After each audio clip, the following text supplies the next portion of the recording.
They tell you a marriage built on paper can still feel like love if you decorate it well enough. I believed that for exactly 4 months. I want to start, though, not at the altar, but on the night I stood in a dim lake house study with another man's leather belt wrapped twice around my fist, my knuckles white, my voice a stranger's voice, screaming at a person my husband trusted more than he trusted me. I want to start there because that is the night everything either of us thought we knew about our family turned out to be a story someone else had written for us, and I was done reading from the script. But to understand how I ended up in that room, you have to go back to the beginning. Back to a June wedding that looked, from every angle a photographer could find, like a fairy tale. My name is Marin Doyle. I was 29 years old, newly credentialed as an architect, with a portfolio full of promise and a checking account full of nothing, when I married Julian Ashworth in a stone chapel on his family's estate in Millbrook, New York.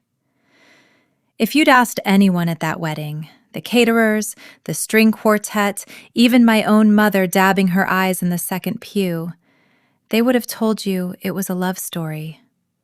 A grieving widower and a bright young woman brought together by fate, by friends, by whatever force arranges these things.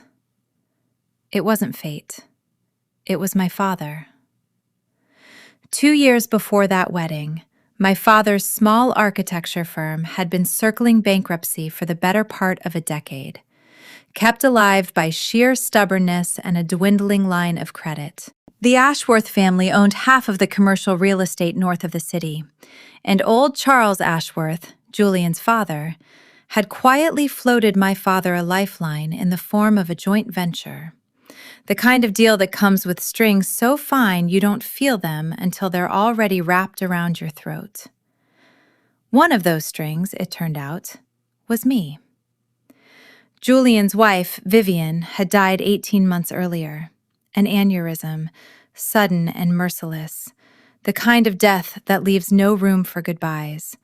And Julian had a 9-year-old son, a company that needed a stable, presentable public face, and a board of directors who worried, quietly, and then not so quietly, that a single father running a family real estate empire made for bad optics with lenders. Julian needed a wife. My father needed a savior. I was young enough, presentable enough, and, this was the part nobody said aloud but everybody understood, obligated enough, I told myself, walking down that aisle in my mother's remade lace veil, that I could make something real out of an arrangement that started as a transaction. I had grown up watching my parents love each other through thin years and thinner ones. I believed, foolishly, stubbornly, that love could be built the way I built things, with patience, with the right materials, one deliberate choice at a time. Julian did not share that belief. I understood this fully for the first time on our wedding night, when he sat across from me in the back of the town car, loosened his tie, and said, without any particular cruelty, only exhaustion, "I hope you understand what this is. I'm not going to pretend to feel something I don't. You'll want for nothing. In exchange, I need this family to look whole again. For the company. For my son." "For your son," I repeated. "Or for the board?" Something flickered behind his eyes. Irritation, maybe, at being read so quickly. "Both," he admitted. "Eli needs stability. He's had a hard year." I would learn, in the months that followed, that a hard year was Julian's way of describing a boy who had watched his mother collapse in the kitchen doorway and had not spoken more than 3 sentences a day to another human being since. The Ashworth house, the real one, not the gleaming glass tower downtown that housed Ashworth Realty Group, sat on 11 acres outside Millbrook, a converted colonial with a wing added by Julian's grandfather, and a level of quiet so complete it felt architectural, like silence had been poured into the walls along with the insulation. Vivian's presence was everywhere and nowhere. Her watercolors still hung in the front hall. Her reading glasses were still folded on the side table in the study, untouched, gathering a fine film of dust that no housekeeper had been permitted to disturb. It was less a home than a mausoleum with central heating. I met Eli Ashworth for the first time 3 days after the wedding, in the doorway of a bedroom he'd barricaded with a desk chair.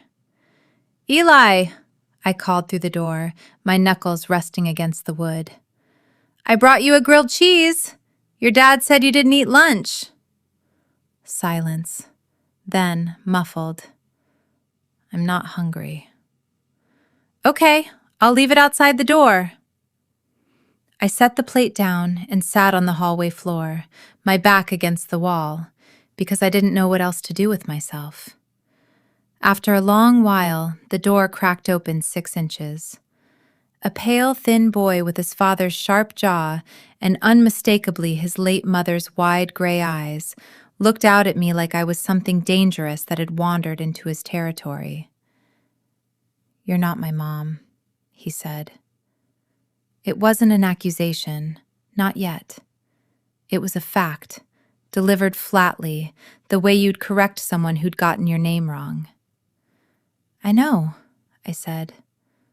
"I'm not trying to be. I just didn't want you to be hungry." He studied me for a long moment, weighing something I couldn't see. And then he took the plate, and the door closed again, softly this time instead of slamming. It wasn't a victory, but it wasn't nothing either. I want to tell you that things got steadily warmer after that the ice melted in some gentle, linear way, the way it does in the movies my mother used to watch on Sunday afternoons. It didn't. For the first 2 months, Eli treated me the way you'd treat a substitute teacher you suspected of being a spy sent by the real teacher to catch you misbehaving. Polite in front of his father, silent and watchful the second we were alone. Julian, for his part, treated our marriage like a line item that had already been approved and filed. He was unfailingly courteous, financially generous, and almost entirely absent, disappearing into Manhattan for the work week and reappearing on Friday evenings, smelling of airplane air and cologne, ready to perform the role of attentive father and husband for exactly the 2 days a week when appearances mattered most. Saturday brunch with his mother, Sunday dinner with the board members who liked to be invited to family events. It was during one of those performative Sunday dinners, 3 months into the marriage, that I first heard the name that would eventually tear our family down to its studs and let me rebuild it into something honest. "Grant's taking Eli up to the lake house next weekend," Julian announced, carving into a rack of lamb with the same brisk efficiency he brought to closing a deal. "Chess retreat. Good for him. Grant's been wonderful with him since everything." Grant Ashworth was Julian's older brother by 6 years, a man I'd met exactly twice, once at the wedding, briefly, and once at a holiday gathering where he'd spent the entire evening with his hand resting on Eli's shoulder, beaming at him with an intensity that, at the time, I'd mistaken for uncomplicated love. Grant ran the Ashworth Family Foundation, a youth mentorship nonprofit that put his photograph in the local paper twice a year, shaking hands with disadvantaged kids at ribbon cuttings, holding oversized checks, being described in captions as a tireless advocate for at-risk youth. He had never married, had no children of his own, and had, by Julian's account, been the only person who could reach Eli in the black weeks after Vivian's death.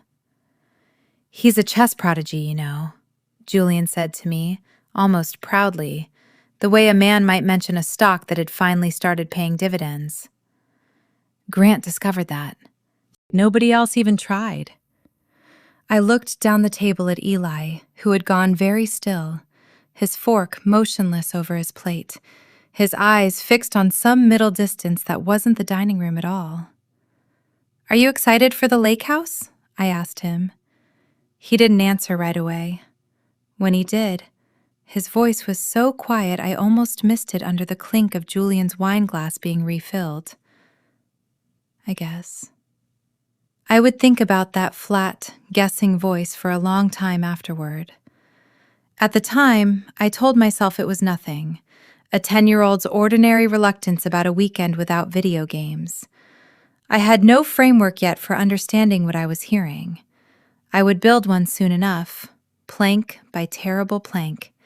And by the time I finished, I would understand that children rarely tell you the truth with their words. They tell you with the things they stop doing, the rooms they stop entering, the sounds they make in the dark when they think no one can hear. I threw myself into the one thing that had always been mine before it was ever anyone else's: work. My father's firm hadn't fully recovered, even with the Ashworth contracts propping it up, and I refused to draw a salary from Julian's money if I could help it. Refused to let this arrangement swallow the one part of my identity I still recognized in the mirror. So I called my old classmate from Cornell, Priya, who had gone into small residential renovation work in Westchester, and I told her I wanted in, quietly, under a name that wasn't Ashworth. "You're serious?" Priya said, laughing into the phone. "Mrs. Real Estate Empire wants to come do drywall estimates with me?" "I'm serious," I said. "I need something that's mine. Call it Doyle Design. Cash-only clients, word of mouth. I don't want Julian's name anywhere near it." It started small. A kitchen remodel for a retired schoolteacher in Chappaqua.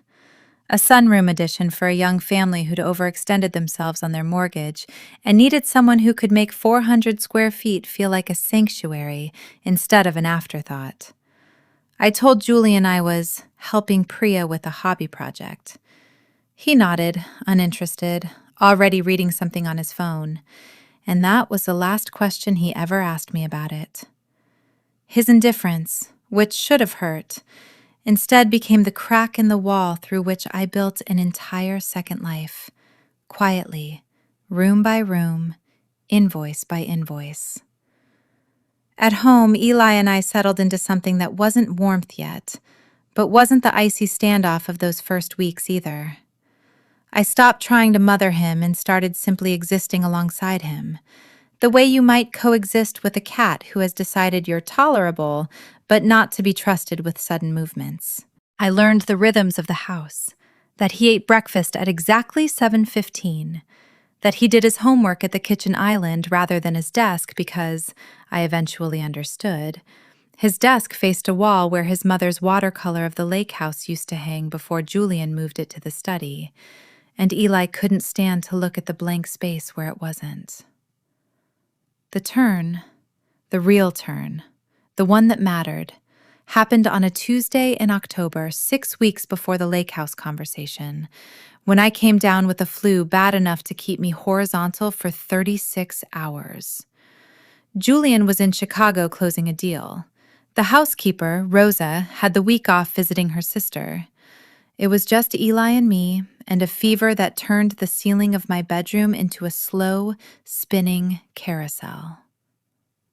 I don't remember much of that day with any clarity. I remember the door opening once, a small shape silhouetted against the hallway light, and thinking I'd dreamed it. I remember waking somewhere near 2 a.m. to find, on my nightstand, a glass of water with a bendy straw stuck through a hole poked in a sandwich bag over the top. His own invention, I'd learn later, to keep it from spilling if I knocked it. A bottle of children's Tylenol because it was the only medicine he knew how to find, and a folded washcloth, damp and cool, that someone had clearly re-wetted more than once through the night. In the morning, weak but lucid, I found him at the kitchen counter, eating cereal, a physics book propped against the milk carton. "You made noise," he said without looking up before I could say anything. Groaning. It was annoying. "Thank you for the water," I said. And the medicine. He shrugged, a gesture so studied in its indifference that it undercut itself completely. Didn't want you dying in there. That'd be a whole thing. Ambulances, people asking questions. I hid my smile in my coffee mug. Very practical of you. I'm a practical person, he said. And there, right there, was the first joke he had ever made in my presence, delivered with his father's same deadpan cadence, but none of his father's coldness underneath it. Something in my chest loosened that had been tight since the wedding day. That night became the hinge our whole relationship swung on. Small things started to shift after it. He left his door open a crack when he was drawing instead of locked. He mentioned once, offhand, that his mother used to put weird spices on popcorn, cinnamon of all things, and made him try it even though it was objectively disgusting. And when I laughed, really laughed, he almost smiled before catching himself and going quiet again, as if joy were a language he'd forgotten he used to speak and was embarrassed to be caught remembering. I didn't push. I'd learned enough by then to know that pushing was the fastest way to lose ground I hadn't even known I'd gained. I let the silences sit. I let him come to the kitchen island on his own time. And slowly, so slowly I almost didn't notice it happening until it had already happened. Eli Ashworth stopped treating me like an intruder in his mother's house and started treating me like something closer to a person he might, eventually, allow himself to trust. Which is exactly why what happened after the first lake house weekend frightened me so completely. Because I had finally learned to read this boy's silences, and the silence he brought home that Sunday night was a silence I had never heard from him before. Julian dropped Eli off himself that Sunday, an unusual gesture. Normally Grant's driver did the handoff, and I remember thinking in the moment that it meant something good, that maybe this was Julian trying, in his stunted way, to be more present. I opened the front door to find Eli standing on the porch in the same clothes he'd left in, his overnight bag clutched against his chest instead of slung over his shoulder the way he usually carried it, his eyes fixed somewhere around my collarbone rather than my face. "Hey," I said. "How was the lake house? Did you win any games?" "Fine," he said. "I'm tired. I'm going to bed." It was 4 in the afternoon. He moved past me into the house with a strange, careful gait, favoring his left side in a way I clocked without consciously registering it. The way you notice a picture is crooked before you can say why the room feels wrong. Julian came in behind him, already scrolling through emails on his phone, and when I asked how the weekend had gone, he answered without looking up. "Grant says he's improving. Some kind of tournament next spring, apparently. Grant's very invested." A note of something. Pride, maybe? Or relief that someone else was handling the emotional labor he didn't want to do himself, colored his voice. "It's good for him. Structure, discipline. God knows he needs male role models who aren't just me." I didn't say anything. I told myself the careful walk was from sitting too long in a car. I told myself the early bedtime was a 10-year-old who'd stayed up too late playing chess with his uncle. I had, at that point, no reason to believe otherwise, and every reason: a husband who wanted peace, a stepson who was finally starting to trust me, a fragile new equilibrium I didn't want to disturb, to accept the simplest explanation available. I checked on him around 7 that evening, cracking the door to find him asleep on top of his covers, still fully dressed, his face turned toward the wall. I almost left. Something made me step closer instead. Some instinct I wouldn't have been able to name at the time, the kind of quiet alarm that lives below language. In the gap, where his shirt had ridden up as he slept, I saw a shadow along his ribs that could have been the low evening light, or could have been something else entirely. I told myself it was the light. I pulled his blanket up over him and went back downstairs and did not sleep that night, though I couldn't have told you why. The second lake house weekend came 3 weeks later. This time I asked more questions before he left. What games they'd play, whether he wanted me to pack anything special, whether he was looking forward to it. And I watched his face very closely while he answered. "It's fine," he said, the same flat, guessing voice from the dinner table months earlier. "Uncle Grant says I'm getting better. He says I need to focus more." "Focus on what?" "Not messing up," Eli said. And something in the way he said it, quick, reflexive, the words of someone reciting a lesson rather than sharing a feeling, made the hair on my arms stand up. He says I mess up because I don't concentrate, because Mom babied me too much. I kept my voice as neutral as I could manage, terrified that any sharp reaction would close him off the way it always had before. "What happens when you mess up?" Eli looked at me for a long moment. Something passed behind his eyes, calculation, or fear, or both. And then the shutters came down. The same shutters I remembered from that first week, the ones I thought we'd taken apart board by board over months of small kindnesses. "Nothing," he said. "I don't mess up anymore. I'm getting better." And he picked up his overnight bag and walked out to the car without looking back. And I stood in the driveway, feeling something cold settle into my stomach that I would not be able to shake for weeks, long before I had a single fact to justify it. He came back from that second weekend even quieter than the first. He flinched, actually flinched, a full-body flinch, the kind you see in dogs that have been kicked, when Rosa reached past him to grab a dish towel off the counter. He stopped eating dinner at the table with us and started asking to eat in his room, a request Julian granted without a second thought because it meant one less obligation dragging down his evening. He stopped drawing. I found out later, much later, that he'd taken his sketchbook, the one thing I'd never once seen him without since the day he showed me the popcorn, and buried it at the bottom of his closet under a pile of winter boots, as if hiding evidence of a crime. I brought my concerns to Julian on a Thursday night in his study, the same room where, months before, I'd told him Eli hated me and gotten nothing but a lecture about coddling in return. This time I came prepared, or thought I did. I had noticed things, small, consistent things, and I laid them out as calmly as I could manage, watching his face for any flicker of the alarm I was feeling myself. "He's flinching, Julian. He stopped eating with us. He said something about not messing up that scared me.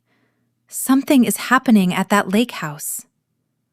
Julian didn't look up from his laptop for a long moment, and when he did, his expression wasn't alarm. It was irritation. The particular irritation of a man being asked to reconsider a conclusion he'd already filed away as settled. "Grant is the only person who has ever gotten through to that boy," he said, his voice flat and final. The tone he used with junior associates who'd made a mistake he didn't have the patience to correct twice. "You've known him for 4 months. I have known my brother for 38 years. He raised me, half the time, after our own father was too busy to notice either of us existed. He is not hurting my son. He loves that boy more than I have ever managed to.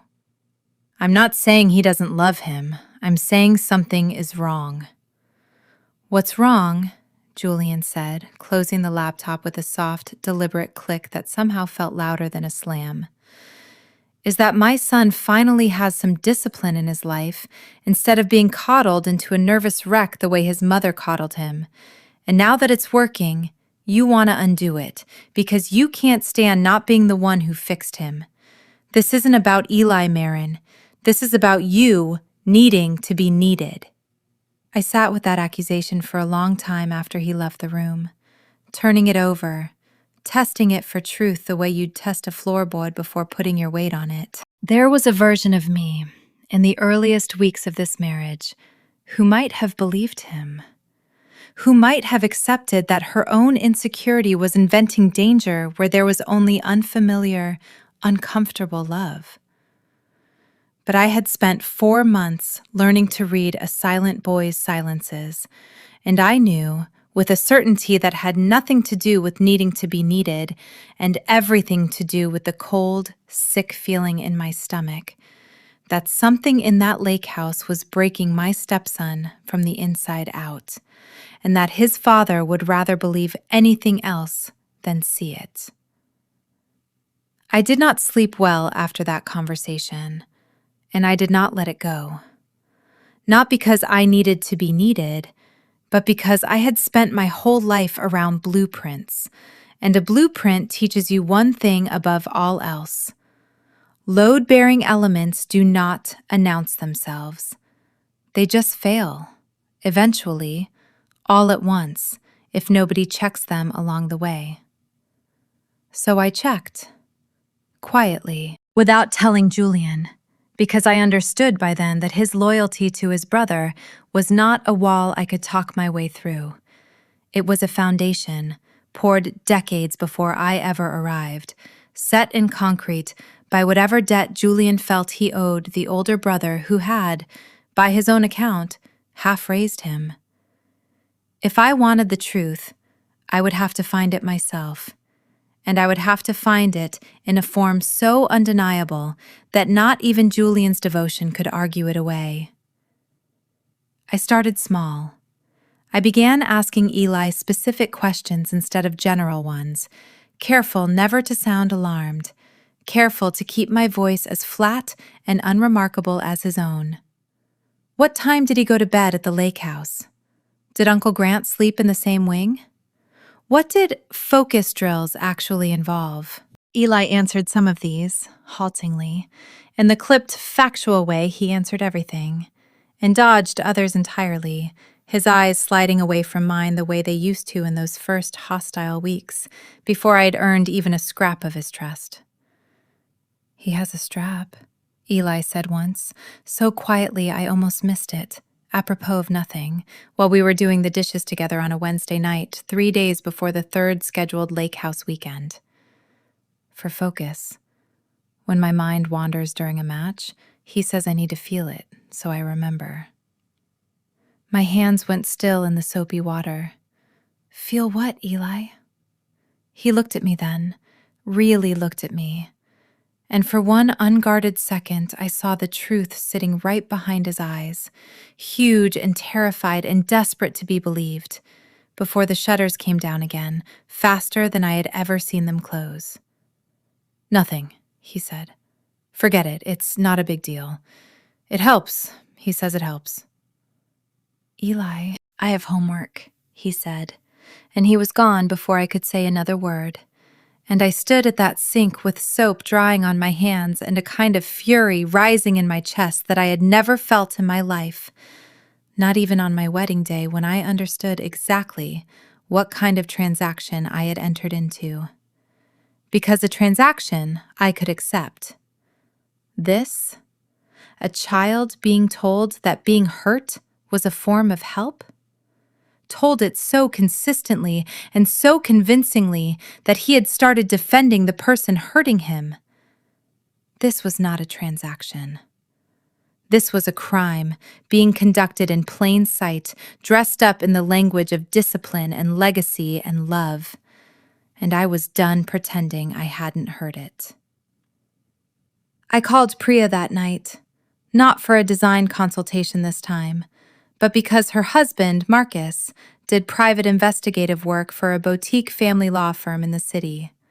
The kind of work that mostly involved catching cheating spouses on camera, but occasionally, quietly, involved something darker. I told her everything. The flinching, the withdrawal, the strap. Julian's refusal to hear any of it, and she was silent for a long moment on the other end of the line. "Marin," she said finally, You need to be very careful how you do this. If you're wrong, you will never get that boy's trust back, and you will hand Julian every excuse he needs to paint you as the unstable one. But if you're right, and you do nothing, you're not protecting anyone, least of all him.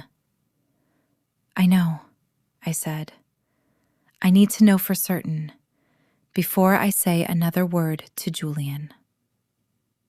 Marcus, it turned out, knew a former state trooper who specialized in exactly this kind of quiet, careful documentation.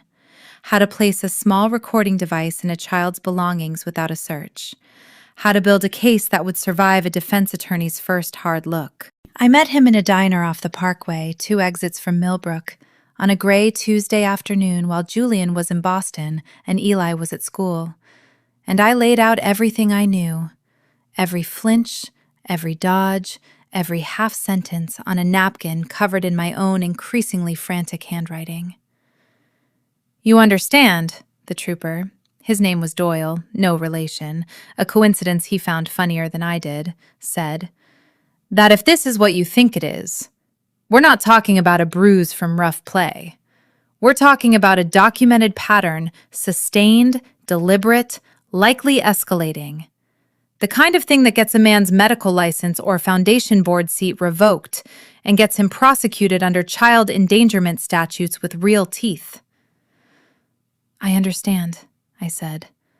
I need it documented, properly, so nobody can call it my imagination. He gave me a small audio recorder, no larger than a tube of lipstick, designed to slip into the lining of a backpack, along with careful instructions on New York's one-party consent laws that would keep whatever I captured admissible instead of thrown out on a technicality. He also gave me a business card and a piece of advice I would carry with me through everything that followed. Most people who do what you're describing, he said, have been doing it for years before anyone catches them, because they choose their targets carefully. Grieving kid, distracted father, a family with money and reputation on the line. He's not sloppy. You'll need to be smarter than sloppy to catch him. 2 days before the third lake house weekend, I slipped the recorder into the lining of Eli's overnight bag, my hands shaking so badly it took me 4 tries to thread it through the seam I'd carefully unpicked and would need to re-sew before Julian noticed anything different about the bag. I told myself I was protecting my stepson. I also understood, with a clarity that frightened me, that I was about to learn something that would either exonerate a man my husband loved like a father, or destroy the last illusion either of us had about what kind of family we'd built. I did not have to wait long to find out which. Grant picked Eli up himself that Friday afternoon, his driver's absence explained by some scheduling excuse I didn't fully register, because I was too busy watching my stepson's face as he climbed into the back seat of his uncle's Range Rover. That same too careful posture, that same overnight bag hugged instead of slung. "Have fun," I called out, my voice a performance of normalcy I barely believed myself, and Grant flashed me the same warm, camera-ready smile he wore in the Foundation's newsletter photos, the one that had fooled an entire community into voting him Man of the Year 2 cycles running. "We always do," he said. "Don't worry, Marin. I take excellent care of him." I watched the car disappear down the long gravel drive, and then I went inside and did not do a single productive thing for the rest of that day. I told myself I would wait until Sunday, when the recorder would be safely back in the house, before I let myself listen to anything. I lasted until Saturday morning. I sat in my car in the parking lot of a coffee shop 40 minutes from the lake house, close enough to reach it quickly if I needed to, far enough that Julian, had he called, would have believed I was simply running errands. And I opened the small companion app on my phone that Doyle had shown me how to use, the one that would stream whatever the recorder picked up in real time, as long as it was within range of a cell signal, which the lake house, thanks to a tower installed 2 years ago for the county's emergency services upgrade, reliably was. For the first hour, I heard nothing but the ordinary sounds of a chess lesson, the soft click of pieces on a board, Grant's voice, warm and instructive, praising a good opening, correcting a mistake with patience that would have fooled anyone listening for the first time. I began to doubt myself. I began to construct, in my head, the conversation where I told Julian I'd been wrong, where I apologized for the recorder, for the suspicion, for nearly blowing up a fragile new family over nothing. And then Eli made a mistake. A small one, by the sound of it, a miscalculated move, the kind any 10-year-old might make on a Saturday morning after a long car ride. And the warmth drained out of Grant's voice so completely, so instantly, that I felt it happen through the phone speaker like a physical drop in temperature. "What did I tell you about focus?" Grant said, and his voice was no longer the voice of a beloved uncle. It was flat, cold, precise. The voice of a man executing a procedure he had performed many times before. "Stand up." There was a scrape of a chair, a pause. Eli's voice, thin and already trembling. "I'm sorry, I just lost track of the—" "Take off your belt." I do not remember starting the car. I do not remember the 40-minute drive that I made, according to the app's timestamp later, in 26. I remember only fragments, my hands white-knuckled on the wheel, the phone propped against the dashboard still streaming, Grant's voice counting, low and rhythmic, and underneath it growing louder, a sound I will hear for the rest of my life every time I close my eyes at night. A child, trying and failing, and trying again, not to cry. The lake house appeared through the trees just as the count reached what I would later learn, from Eli's careful, halting testimony, was not the first time that number had been reached, nor the 5th, nor even the 10th. I did not knock. I did not call out. I came through the side door Grant never bothered to lock, because the lake house sat on 11 private acres, and he had never once imagined anyone arriving uninvited. And I found them in the study. Eli bent over the arm of a leather chair, his shirt pulled up, a red, welted line already rising across his lower back. And Grant, standing over him with his own belt doubled in his fist, mid-swing, his face a mask of the same calm, patient instruction he used on the chessboard. I do not know what sound I made. Grant told the police, later, that I screamed like an animal. Eli told his therapist, months afterward, that the sound I made was the first time in his life he had heard an adult sound as frightened for him as he felt for himself, and that something in him broke open at the sound of it, not from fear this time, but from relief so total it felt like drowning in reverse. What I remember with total clarity is crossing that room in 3 strides, wrenching the belt out of Grant's hand with a strength I did not know I possessed, and then, and I have never been able to fully explain this part, not to the police, not to Julian, not even to myself in the years since, turning that belt on him. Not to hurt him the way he had hurt Eli, to stop him. I struck his raised forearm once, hard, when he lunged toward Eli again. A single crack of leather against skin that made him stagger back in pure shock. A grown man who had never once, in 30 years of doing this, to a child too small and too frightened and too starved for love to fight back, imagined that anyone would ever fight back on his behalf. "Touch him again," I said, and my voice did not sound like mine. "And I will put you in the ground myself." Grant Ashworth, Foundation Chairman, Philanthropist of the Year. The man half of Millbrook believed had single-handedly saved his nephew from grief, looked at me with an expression I will never forget. Not shame, not even fear, but pure, cold calculation. the look of a man rapidly recalculating who held the power in a room he had controlled absolutely for years. "You have no idea what you're doing," he said, backing toward the door, straightening his jacket with hands that trembled only slightly. "Julian will never believe you over me. Ask yourself who he's known his whole life, and who he married 4 months ago for a real estate contract." He was gone before I could answer him, his car spitting gravel down the drive, and I turned to find Eli curled into the corner of that leather chair, shaking, his shirt still pushed up, the welt across his back an angry, undeniable red. And I sat down on the floor in front of him, not touching him, because I had learned months ago that touch, uninvited, could be its own kind of violation.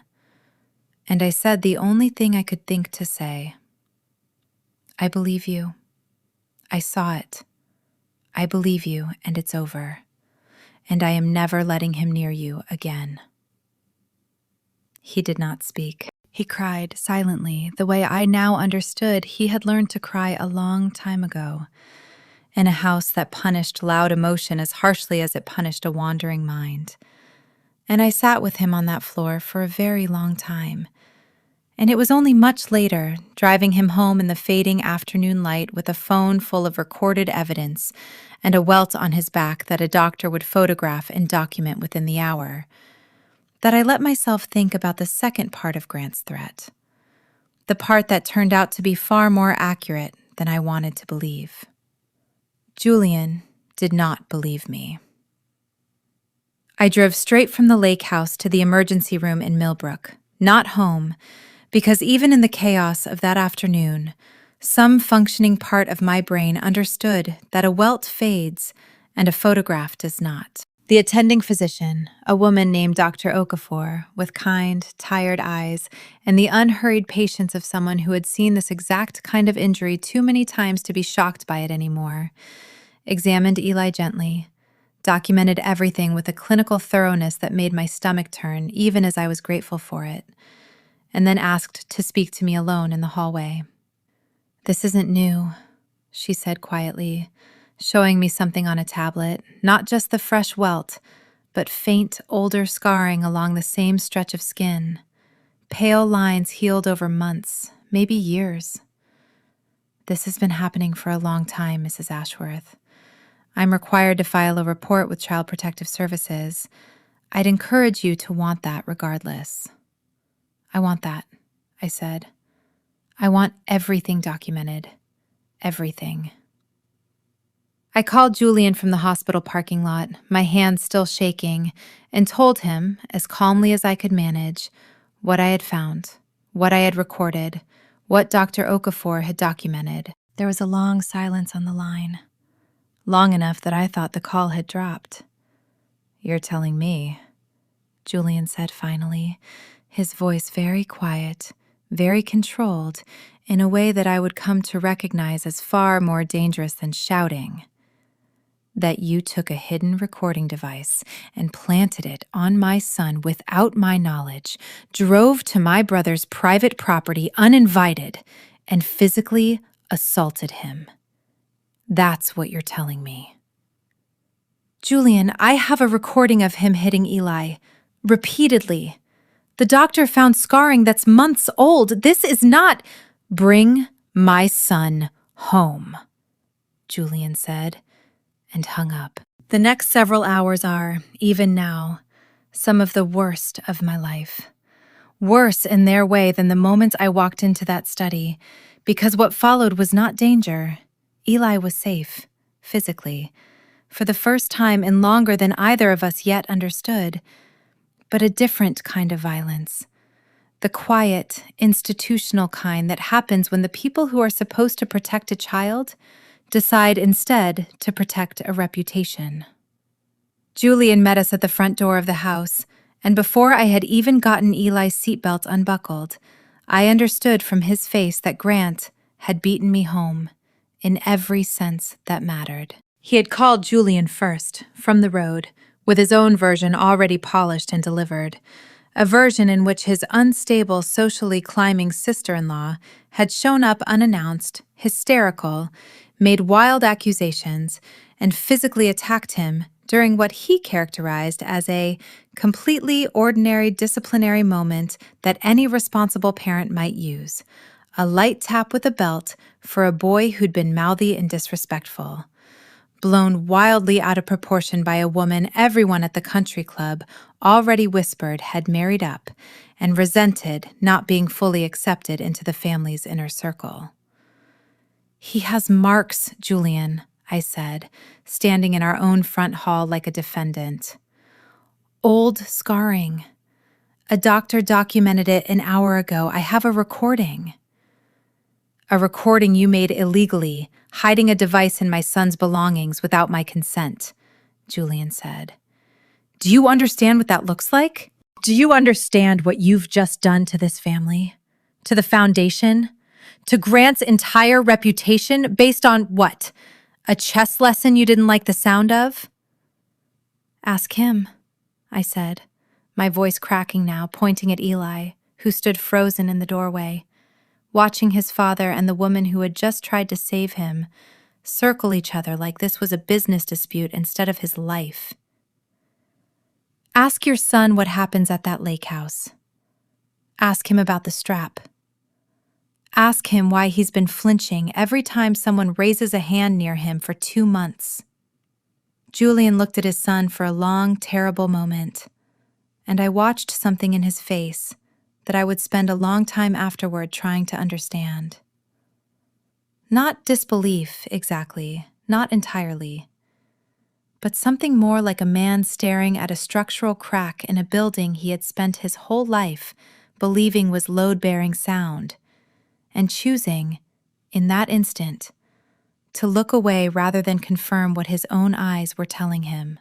"Eli," Julian said, his voice gentler than I had ever heard it, "did Uncle Grant hurt you?"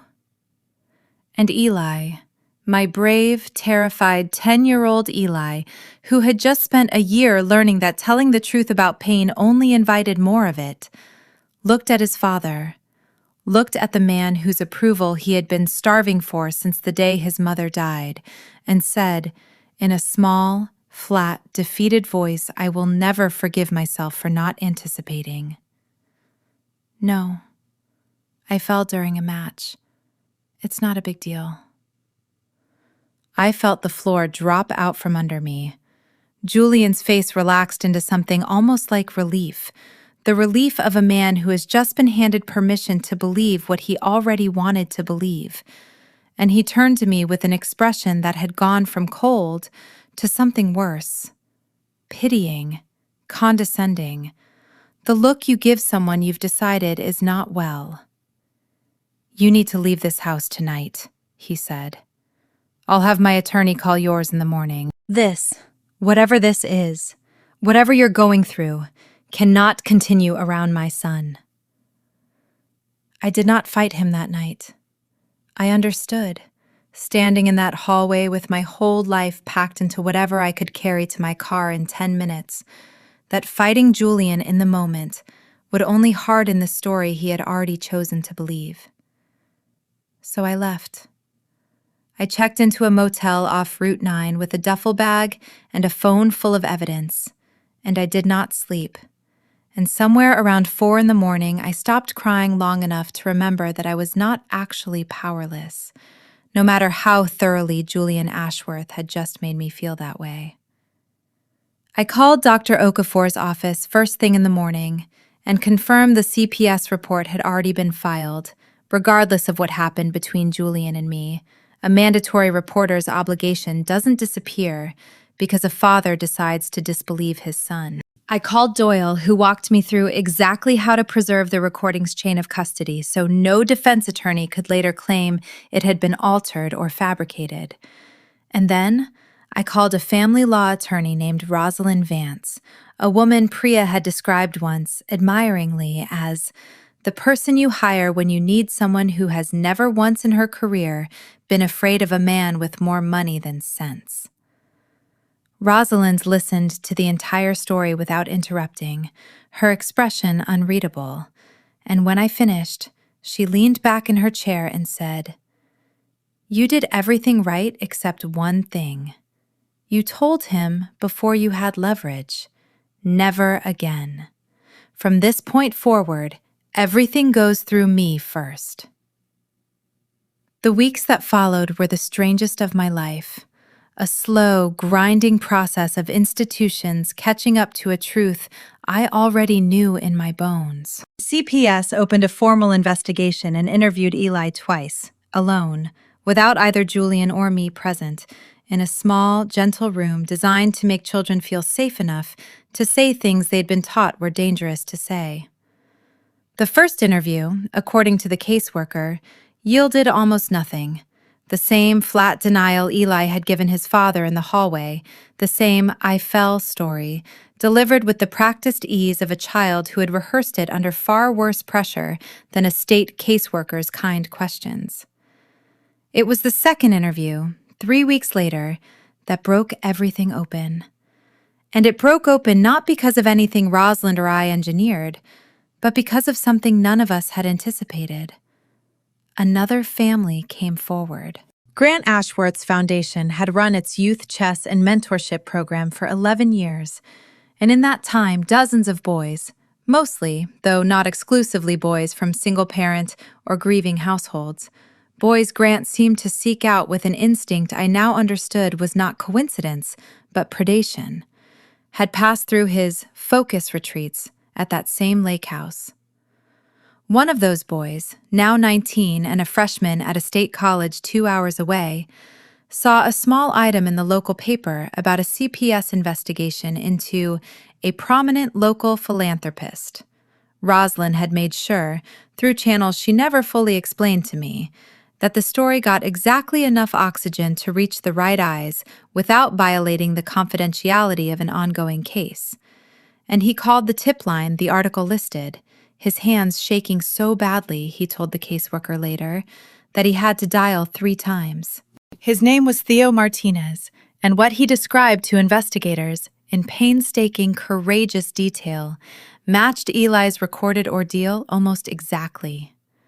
The same language about focus, the same belt, the same insistence that the pain was a gift, discipline dressed up as love, administered by a man who had chosen him specifically because his father had walked out, and his mother worked 3 jobs, and nobody was watching closely enough to ask why a 10-year-old came home from chess camp, flinching at loud noises. Theo's testimony did something I could not do alone, no matter how much evidence I gathered. It gave Eli permission. When the caseworker sat down with him for the second interview, she did not ask him directly about Grant. She told him, gently, that another boy, older now, safe now, had come forward and described almost exactly what the recording had captured, and that Eli was not the only one, and that nothing that had happened to him was his fault, and that he was allowed, whenever he was ready, to tell the truth without fear of what it would cost him. Eli cried for 11 minutes, according to the caseworker's notes, before he said a single word. And then he told her everything.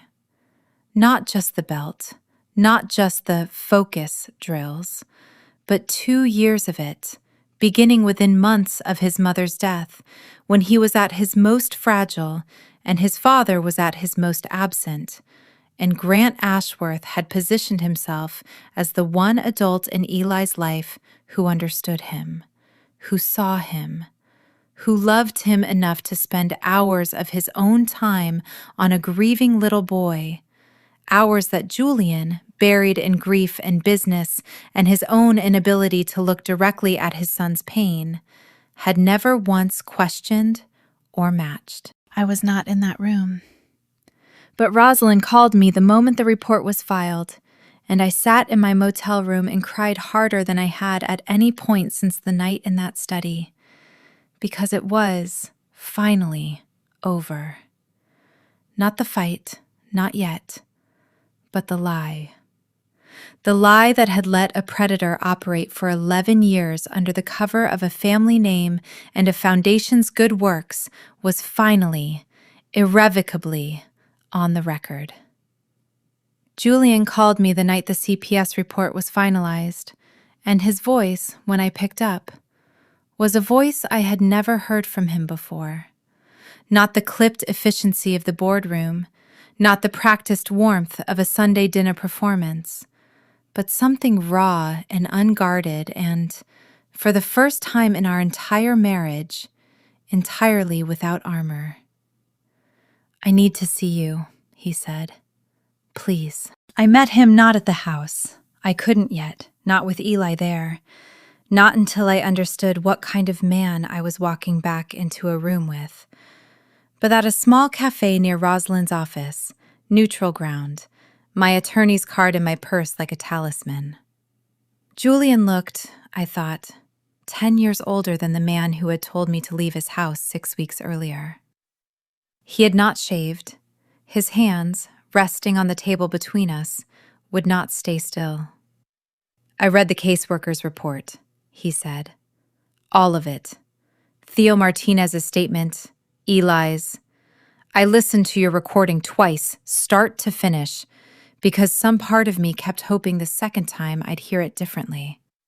He stopped, his jaw working. "I didn't. It's exactly what you said it was, from the very first sentence." "Julian, I chose him," Julian said, and his voice broke on the word, a sound I don't think he had allowed himself to make since his wife died. "I chose to believe my brother over my own son standing right in front of me, because believing Eli meant admitting that I had handed my grieving child to a monster, because I was too much of a coward to grieve alongside him myself. That's the truth. Grant didn't fool me because he was clever. He fooled me because I wanted so badly not to have to be the one who fixed Eli that I let a predator do it for me and called it a gift." I did not comfort him. I want to be honest about that, because there is a version of this story where I would have reached across the table and told him it wasn't his fault, and I have thought many times since about why I didn't. The truth is that I could not yet separate his grief from his responsibility, and I was not willing to let him off a hook he had built for himself the moment he chose his brother's comfortable lie over his son's terrified truth. "What I need from you," I said instead, "is not an apology to me. I need you to be in that courtroom, publicly, unambiguously on your son's side, no matter what it costs the foundation, the company, or your family's name. I need you to finally choose him. Not privately, in a cafe where no one's watching, in front of everyone." Julian nodded, and something in his face settled. The look of a man who has finally, after a long time circling it, found the one task he can actually do something about. "I will," he said. "I swear to you, I will." He kept that promise, and I will give him that much credit even now, even after everything. Grant Ashworth was arrested 11 days later on multiple counts of child endangerment and assault, the charges eventually expanding as 3 more former mentees came forward once Theo's and Eli's statements gave them the same permission Theo had given my stepson. The Foundation's board, several of whom Julian personally called before the story broke publicly, voted unanimously to dissolve the youth mentorship program and open its own internal investigation into how many warning signs had been missed, ignored, or actively buried over 11 years by people who preferred a comfortable donor's good publicity to an uncomfortable child's pain. The trial, when it came 8 months later, was not the theater I had half expected from years of watching legal dramas. It was quieter and somehow worse. A slow, methodical unspooling of a decade of carefully hidden cruelty, delivered in the flat, procedural language of a prosecutor building a case fact by fact, rather than moment by dramatic moment. Grant's defense attorney tried, predictably, to paint the punishments as legitimate, old-fashioned discipline, blown out of proportion by an overzealous stepmother with an axe to grind against a family that had never fully accepted her. It might even have worked, I think, if Theo Martinez had not taken the stand. He was 20 by then, tall and steady in a way that made it almost impossible to picture the frightened 10-year-old in the recordings. And he described, in a level, unwavering voice, exactly what focused discipline had meant in that lake house study for 2 years of his childhood. Not a single tap for mouthing off, but a systematic escalating pattern designed to look, from the outside, exactly like devoted mentorship. When the defense attorney tried to suggest, gently, that perhaps Theo's memory of events a decade old might be unreliable, Theo turned to look directly at Grant for the first time since taking the stand, and said, in a voice that did not waver once, "I remember every single time. You made sure I would." Julian testified too on the second day, and true to his promise, he did not soften a single word. He described, publicly, in front of a courtroom full of the same social circle that had once toasted his second marriage as a fairy tale, exactly how thoroughly he had failed to protect his son, how he had chosen convenience over vigilance, reputation over truth, his brother's comfortable narrative over his own child's flinching silence. And he did it without once trying to excuse himself, without once reaching for the kind of mitigating language a lesser man might have used to soften his own culpability in front of people whose opinion he had spent his whole life courting. Grant Ashworth was convicted on all counts 11 weeks later and sentenced to 14 years. The judge noting in her ruling the particular cruelty of a pattern that had specifically and repeatedly targeted grieving, vulnerable children over the better part of a decade, using a public reputation for generosity as camouflage for private predation. The foundation was dissolved entirely. The Ashworth name, once synonymous in Millbrook with civic virtue, became, for a season, synonymous with something much darker. And Julian bore the weight of that reckoning, publicly and without complaint, in a way that I came, slowly, to respect, even as I was still learning whether I could ever fully trust him again. While the machinery of the courts ground slowly forward, another kind of work had to happen at home, quieter and in some ways harder, because there is no judge to declare a child's healing complete, no jury to render a verdict on whether trust, once shattered, can be rebuilt at all.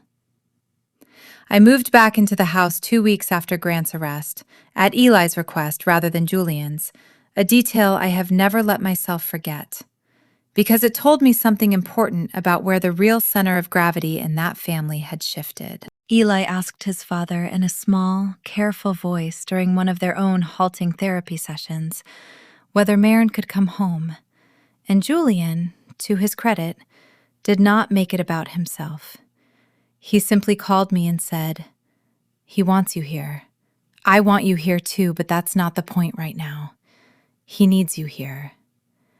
And I understood that for the first time since our wedding, Julian Ashworth was putting his son's needs ahead of his own comfort without being forced to by a courtroom or a caseworker. Eli's recovery was not linear, and I want to resist the temptation to describe it as though it followed some clean, satisfying arc, because it didn't.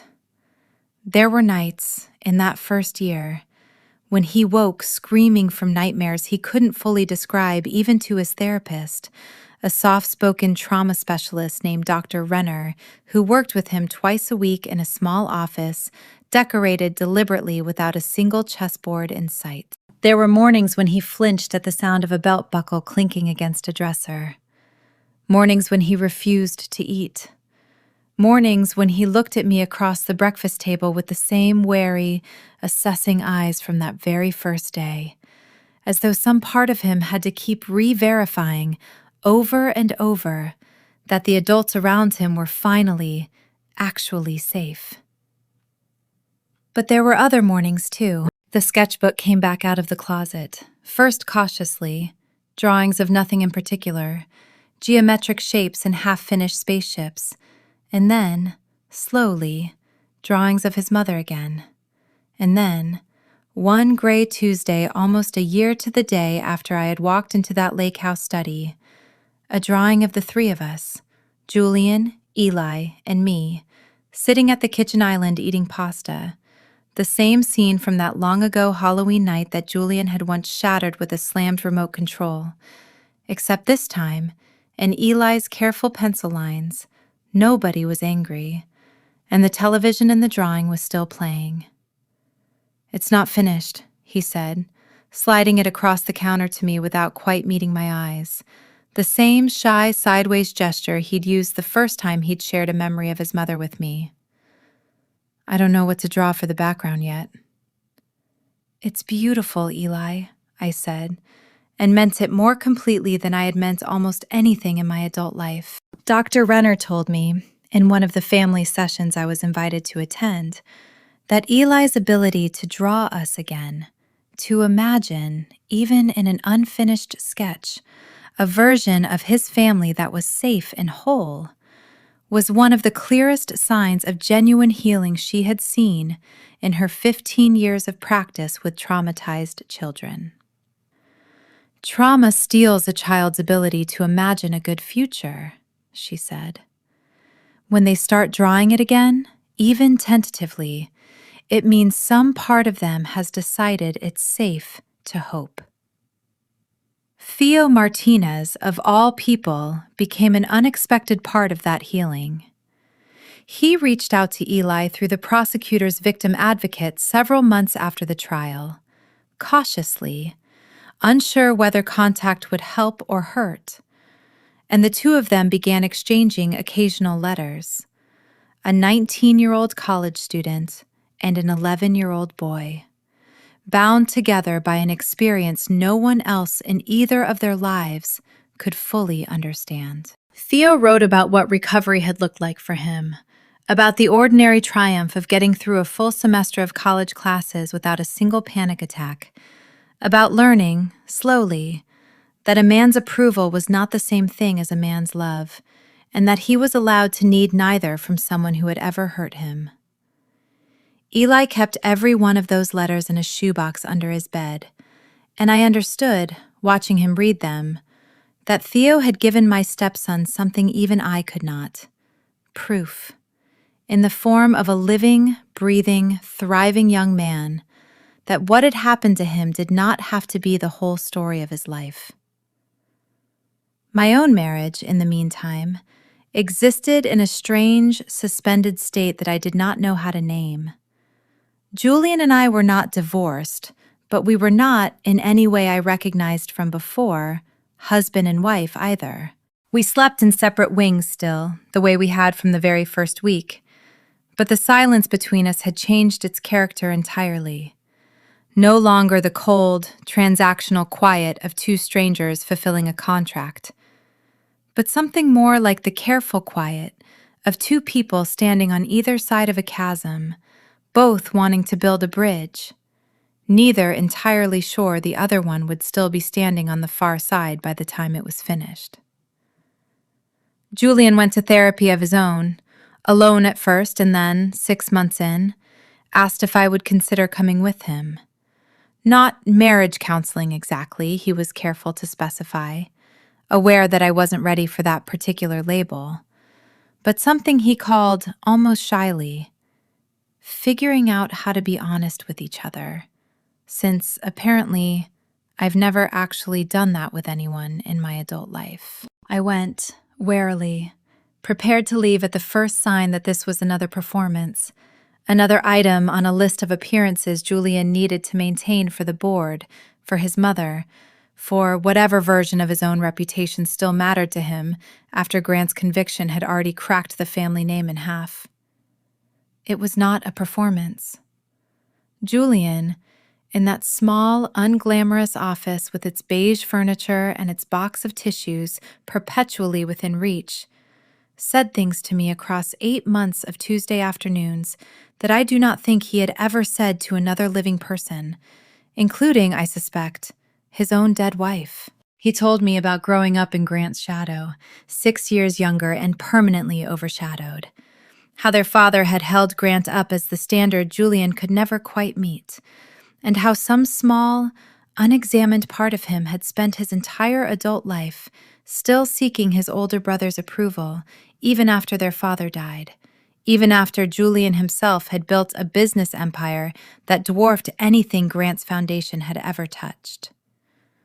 He told me that marrying me had been, in his own accounting, simply one more transaction in a life built entirely out of transactions, and that some part of him had genuinely believed, walking into that stone chapel, that feelings were a luxury his family's business could not afford to indulge, and that watching me fight for his son with a ferocity he had never once mustered himself had been the first time in years he'd felt something crack open in his own chest that wasn't grief or obligation, but something that frightened him considerably more. "I don't know how to do this," he admitted once, late in that 8th month, his voice raw in a way I was slowly learning to recognize as genuine rather than performed. "I don't know how to be a husband who isn't managing a household, or a father who isn't managing a liability. I have spent my entire life managing things instead of loving them. And I am terrified that by the time I finally learn the difference, it will be too late for both the people I'm supposed to love most." I did not tell him it wasn't too late. I did not, in that room, promise him anything at all, because I had learned enough about myself over the previous year to know that I was no longer willing to build my life around someone else's redemption arc, simply because it was convenient for the story we all wanted to believe about ourselves. But I kept going to those Tuesday sessions, and somewhere, in the slow accumulation of those honest, unglamorous hours, I found myself, almost against my own careful guardedness, beginning to believe him. My own life, meanwhile, had grown roots of its own that had nothing to do with whether Julian and I survived as a couple. Doyle Design, no longer quite so secret, since half of Millbrook had by then heard, through whatever channel gossip travels through in small, wealthy towns, that the architect who'd exposed Grant Ashworth was also the same quiet contractor who'd redone the Whitfield's kitchen and the Kapoor's sunroom under an assumed business name, had grown from a hobby project into something I could no longer pretend was anything less than a real career. Priya and I took on a junior associate. We won a small regional award for an accessible design renovation we'd done pro bono for a veterans housing nonprofit. The kind of projects that had nothing to do with the Ashworth name or the Ashworth money, built entirely out of my own skill and my own 2 hands. And I remember standing in that award ceremony, in a dress I had bought with my own earned money, feeling, for the first time since walking down that aisle 4 years earlier, unequivocally like myself. The unexpected turn that changed how I understood this entire story, the one that recast not just Grant's crimes, but the whole architecture of Julian's grief, came almost a year after the trial, when Julian finally asked me to help him clear out Vivian's old study, a room that had sat untouched since her death, preserved like a shrine, that neither of us had ever had the heart or the standing to disturb. We found her journals in a locked cedar chest at the back of her closet, 11 slim volumes going back to her college years, and Julian, his hands trembling, asked me to read the final one with him rather than alone, because he said he did not trust himself to survive whatever was in it by himself. I understand now why he was afraid. The last entries, written in the 6 weeks before her death, were not the entries of a woman planning to die. They were the entries of a mother trying, with mounting desperation, to be believed. Grant took Eli again this weekend, one entry read, dated less than 2 months before Vivian's aneurysm. He came back different, quiet in a way that isn't like him. I asked Julian if we could scale back the lake house visits, and he told me I was being overprotective. That Grant is the one person who's been consistent for Eli since I've been so anxious lately. His word, not mine, anxious. As though watching my own son flinch when Grant reaches for him is anxiety and not instinct. I don't know how to make him see it. I don't have proof. I only have a feeling I cannot shake, and a husband who has decided that feeling is a symptom of something wrong with me rather than something wrong in that house. Another entry, dated 11 days before her death. I told Julian tonight I don't want Eli going back to the lake house at all until I understand what's happening there. He said Grant would be devastated, that I was letting my own postpartum anxiety — I am nearly 10 years past Eli's birth, and he still reaches for that word whenever I ask him to take me seriously — poison a relationship that's been good for our son. I am so tired of being told that my own instincts about my own child are a medical condition to be managed, rather than information to be acted on. If something ever happens to me, I want it written down somewhere that I tried. I tried, and no one would listen, and I am afraid that whatever I'm sensing will still be there long after I've stopped being able to fight for him. Julian did not speak for a long time after I finished reading that entry aloud. When he did, his voice was a wreck of a thing, barely a voice at all. "She knew," he said. "She tried to tell me, and I told her she was anxious. And then she died, and I spent 2 years building a shrine to a woman I had spent her last months dismissing, while the exact thing she was afraid of kept happening to our son right under my nose, because I decided her fear was a symptom instead of a warning." I want to be honest about what I felt in that moment, because it would be easy, in hindsight, to say I felt only compassion for a grieving man finally confronting the full weight of his failure. I felt that. I also felt something colder and more complicated. A recognition that Julian's pattern with me, his instinct to dismiss my concerns about Eli as jealousy or insecurity or a need to be needed, had not been some new failure invented for my benefit. It was the same failure, worn into a groove so deep by years of practice that he had walked into it again without even noticing the shape of his own footprints. "You dismissed her exactly the way you dismissed me," I said quietly. "Word for word, almost. You're being anxious. You need to be needed. It's the same sentence, Julian, just aimed at 2 different women who were both right." He did not defend himself. That, more than anything else in those 8 months of Tuesday therapy sessions, more than any single tearful confession, was the moment I began to believe that something in him had genuinely, structurally changed. Because the old Julian, the man who carved lamb at Sunday dinners and delivered verdicts about coddling, would have found some way to explain the difference, to protect himself from the full symmetry of what I'd just pointed out. This Julian sat with it. He let it be as damning as it actually was. "I have spent my whole life being the kind of man who doesn't listen to women he's supposed to trust," he said finally, "and calling it strength. I don't know how to undo that in a day or a year.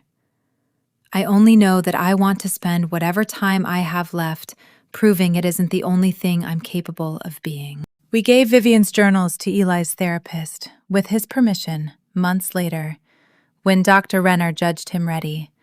Not the full unfiltered text, but a carefully excerpted version prepared with her guidance, so that Eli could someday understand that his mother had loved him fiercely enough to fight for him even when no one would listen, that her death had not been an abandonment, but the tragic interruption of a battle she had already been fighting on his behalf.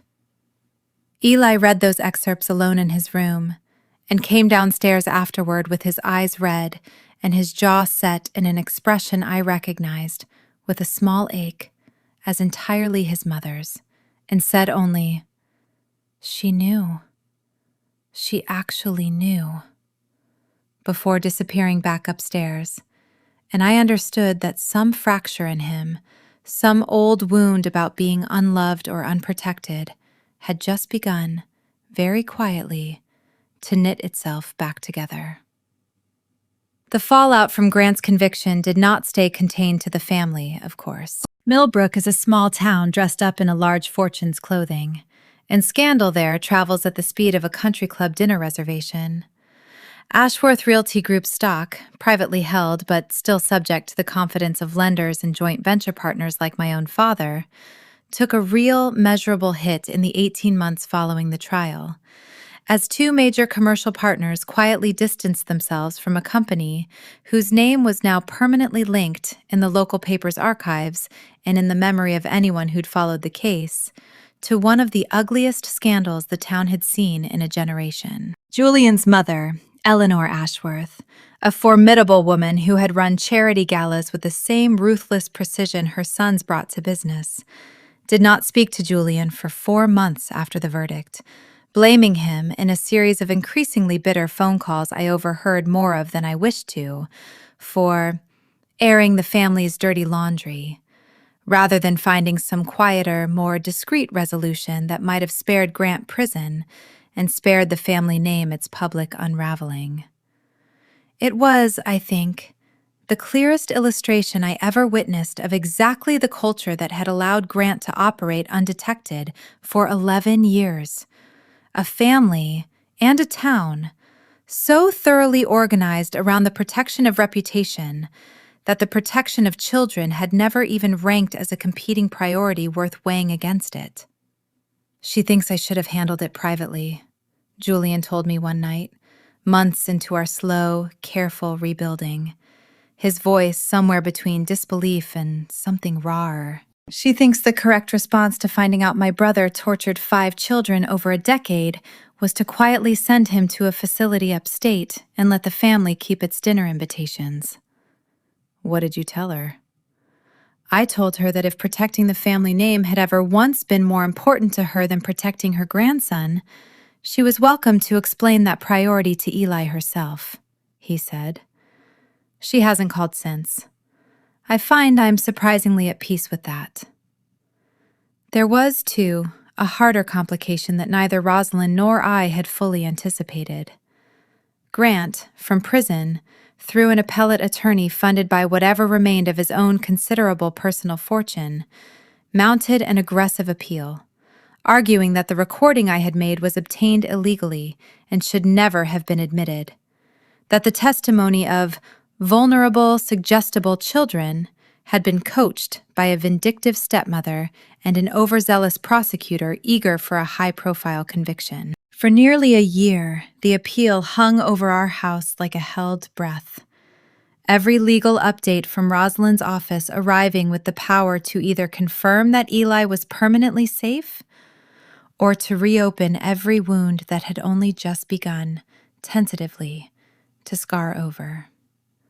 The appellate court denied the motion in full, 14 months after the original verdict, citing not only the clear legal validity of the one-party consent recording, but the overwhelming, independently corroborated weight of Theo Martinez's and 3 other former mentees' testimony, none of which depended on my recording at all. Rosalind called me the moment the ruling came down, and I remember sitting on the back porch of the house, our house, I had started, cautiously to think of it that way again, reading the decision 3 times before I trusted it enough to walk inside and tell Eli it was finally, permanently, over. He was 13 by then, taller, steadier, back in a private school where, this time, everyone did know his name and his story, and had watched, over 2 years, the particular kind of quiet respect a community sometimes extends to a survivor, rather than the pity I had feared for him. He took the news the way he had learned, slowly, to take most hard things by then, not with tears, not right away, but with a long, careful silence, and then a question that told me everything about how far he'd come. "Does this mean Theo doesn't have to keep worrying either?" he asked. "That the appeal thing is over for him too?" I told him yes, and he nodded, satisfied, and went back to his physics homework. And it struck me, watching him, that his first thought upon hearing his own tormentor's final legal defeat had not been relief for himself, but relief for someone else he'd come to love.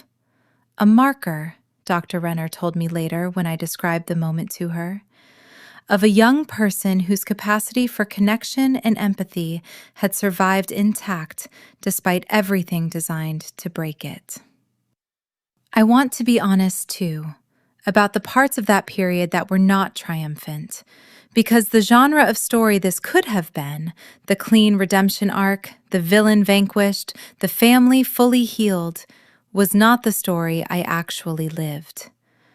There were setbacks. Eli had a bad stretch in 8th grade, a return of the old flinching, the old silences, triggered, Dr. Renner eventually determined, by a substitute teacher who resembled Grant in some superficial way, a certain warmth of manner, a certain patient, instructive voice that Eli's nervous system had learned, at great cost, to associate with danger, long before his conscious mind caught up to the resemblance. Julian and I had our own bad stretches too, weeks where the old patterns crept back in, where he retreated into work and I retreated into resentment, where I genuinely did not know, some mornings, whether the man across the breakfast table from me had actually changed or had simply learned, under professional guidance, to perform change more convincingly than before. But we kept going. That, in the end, is the only honest thing I can say about how a marriage that began as a transaction became something else entirely. Not a single dramatic turning point, but 1,000 small, unglamorous choices repeated on the days it would have been easier not to make them. Somewhere in the 2nd year after the trial, I started to notice that Doyle design was no longer a quiet act of rebellion against a marriage I didn't trust, but simply the shape my professional life had taken, independent of whatever happened between Julian and me. We took on our first commercial project, a boutique bookstore in the next town over, run by a woman named Frances, who had inherited the space from her mother and wanted it renovated on a budget so tight that Priya joked we should just start calling ourselves miracle workers instead of designers. I spent 4 months elbow deep in reclaimed shelving and lighting plans, negotiating with contractors who initially assumed, from my last name alone, that I was some bored society wife playing at a hobby, and who learned, fairly quickly, that I could read a load-bearing wall assessment faster than they could finish explaining it to me.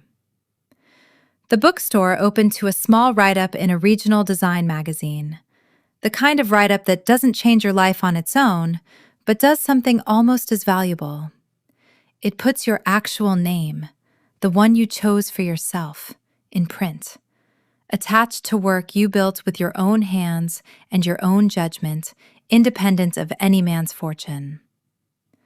My father, when he saw the clipping, called me in tears. Not because the project was large, it wasn't, but because, he said, "You built something nobody handed you, kiddo. I've been so afraid this whole time that the deal I made cost you the chance to ever know the difference." I told him it hadn't. I wasn't sure, in that moment, whether I fully believed it yet myself. But by the time Doyle Design had grown to 5 employees and a modest but genuine reputation across 3 counties, I understood that whatever had started as a transaction between my father and Julian's had somewhere along the way given me the very thing it had once threatened to take from me entirely. A life I recognized as unmistakably, undeniably my own, built on my own terms, that no divorce and no reconciliation could ever again put at the mercy of someone else's approval. Eli, meanwhile, quit chess entirely for almost 2 years, a decision Dr. Renner supported without reservation, understanding that the game itself had become so entangled with his trauma that no amount of good memories from before Grant could fully untangle it. He found, instead, an interest in astronomy that had nothing to do with anyone who had ever hurt him, spending long weekend nights at the local observatory with a small, awkward, delighted cluster of other kids who shared his obsession.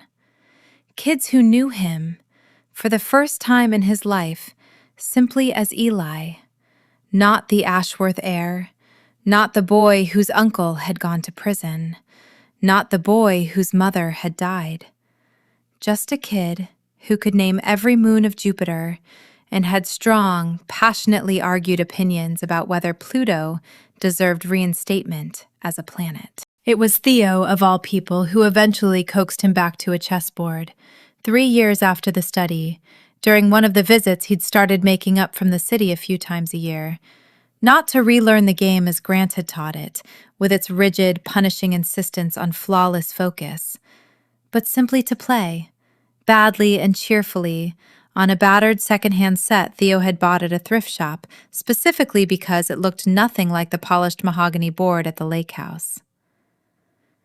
"You don't have to be good at it," Theo told him, the first time they sat down together at our kitchen island, the same island where Eli had once made pasta with me on a lonely Halloween. "You're allowed to just like a thing because you like it. Nobody's grading you. Nobody's timing you. If you want to make a stupid move just to see what happens, you can just do that." I watched from the doorway as Eli considered this. Considered, I think, for the first time in years, the radical idea that an activity could exist purely for pleasure, untethered from performance or punishment, and made a deliberately, gleefully terrible opening move, sacrificing a knight in the first 3 turns for no strategic reason at all, just to test whether the sky would fall. It didn't. Theo laughed, delighted, and captured the knight, and the two of them spent the next hour playing the sloppiest, happiest game of chess I had ever witnessed, and I had to leave the room before either of them saw me cry. Julian asked me to marry him again on the 3rd anniversary of the day I walked into that lake house study. Not legally, since we had never actually divorced, despite the year we'd spent essentially living as separated co-parents under one roof, but in every way that mattered to either of us. He did it without a ring, without a restaurant reservation, without any of the performance that had characterized our first wedding, down to the last floral arrangement. He found me in the garden behind the house, where I'd spent the better part of that spring designing and planting with my own hands a small memorial garden for Vivian, not the shrine Julian had once maintained inside the house, all glass cases and untouched furniture, but something alive, something that changed with the seasons the way an actual person's memory should be allowed to change, full of the specific flowers Eli remembered his mother loving, and a small stone bench where he could sit and talk to her, or not talk, whenever he needed to. "I don't have anything prepared," Julian said, standing at the edge of the half-finished flower beds in his work boots, an unusual sight for a man who owned, by my last count, 4 Italian suits for every pair of casual shoes. "I've been rehearsing something in my head for 2 weeks, and it all sounded like a boardroom presentation, so I'm just going to say it badly instead." "Go ahead," I said, sitting back on my heels, a trowel still in one dirt-streaked hand. "I married you because I needed a solution to a problem," he said. "I told you that on our wedding night, and it was true, and it was one of the cruelest things I have ever said to another human being, even though at the time I thought I was just being honest. I have spent 3 years learning that honesty and cruelty are not actually the same skill, no matter how much I once believed they were. You are not a solution to anything. You are the reason my son draws pictures of the future again. You are the reason I finally understand what my own wife tried to tell me before she died. You are the reason I know, now, what the difference is between managing a family and loving one. I would like to ask you to stay. Not because a contract requires it, not because a board expects it, but because I have finally figured out, embarrassingly late in life, that I would like to spend the rest of it learning how to deserve you. I did not answer him right away. I want to be honest about that, too, because the tidy version of this story would have me falling into his arms the moment he finished speaking. But 3 years of therapy and evidence and slow, hard-won trust had taught me that the right response to a beautiful speech is not automatic forgiveness, but a clear accounting of what I actually needed going forward. I need you to keep going to therapy, I said. Not because of a crisis, just because it's who you're becoming. And I don't want that to stop the moment things feel stable again. I need you to never again choose someone else's comfortable version of events over your son's truth, no matter who's telling it or how much you love them. And I need you to understand that I am not staying because I need this marriage to survive. Doyle Design does not need your name. I do not need your money. If I stay, it will be because I choose you, freely, the way I never got to the first time. And I need you to be able to live with the fact that I could just as easily choose not to. I can live with that, Julian said. I would rather have you freely choosing me for the rest of my life than have you contractually obligated to me for one more day. I stayed. I want to be clear that this was not, in the end, a decision made in a single dramatic garden conversation, however much that conversation mattered. It was the accumulation of 3 years of Tuesday therapy sessions, of watching him testify without flinching in front of a courtroom full of people he'd spent his whole life trying to impress, of watching him learn, slowly and imperfectly, to ask Eli questions instead of issuing verdicts, to sit with his son's pain instead of scheduling around it. But that conversation in the half-planted garden, with dirt under my fingernails and no ring on offer and no photographer capturing a single moment of it, was the first time in our entire relationship that I felt like I was being asked to choose a marriage rather than fulfill one. And I said yes, because for the first time, it was actually a question with a real answer, instead of a foregone conclusion dressed up in a proposal's clothing. The idea for what eventually became the Vivian Ashworth Trust for Child Safety came not from Julian and not from me, but from Eli himself in a family therapy session in his freshman year of high school, when Dr. Renner asked him, as she sometimes did, what he thought should happen to the space the old Ashworth Family Foundation had left behind after its dissolution. Whether he wanted the name gone entirely, erased, or whether some part of him wanted to reclaim what Grant had corrupted and turn it towards something honest. I don't want kids to have to figure it out the way I did, Eli said, 15 years old by then, tall and steady in a way that still sometimes caught me off guard. This calm, thoughtful young man who had once been a silent, furious little boy pushing eggs around a plate. I want there to be a place kids can go or call where somebody actually believes them the first time, not the second time after another kid has to get hurt first to prove it. The first time. Julian, who had spent 3 years quietly funding survivor support organizations through anonymous donations, channeled that same instinct, at Eli's insistence, into something public and permanent. A foundation built not around a charismatic figurehead's photo opportunities, the way Grant's had been, but around trained clinical staff, a 24-hour reporting line staffed by people with actual mandatory reporter training rather than volunteers looking for a feel-good weekend, and a rigorous, independently audited screening process for anyone who worked directly with children. A process so thorough that Julian himself joked, without much humor, that Grant would never have passed it. Eli asked that I carry his mother's name rather than his father's, a request Julian granted without hesitation and, I think, with a quiet gratitude that went deeper than he ever fully put into words.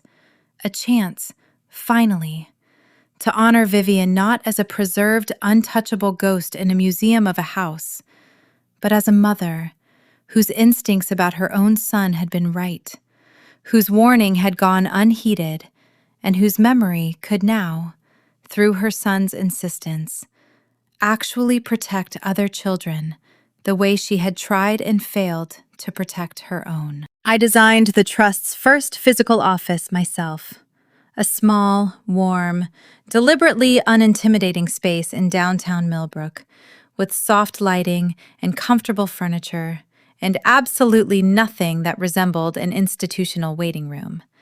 Because I understood, better than most architects would have, exactly what kind of space might make a frightened child or a disbelieved parent feel safe enough to say the thing they'd been too afraid to say anywhere else.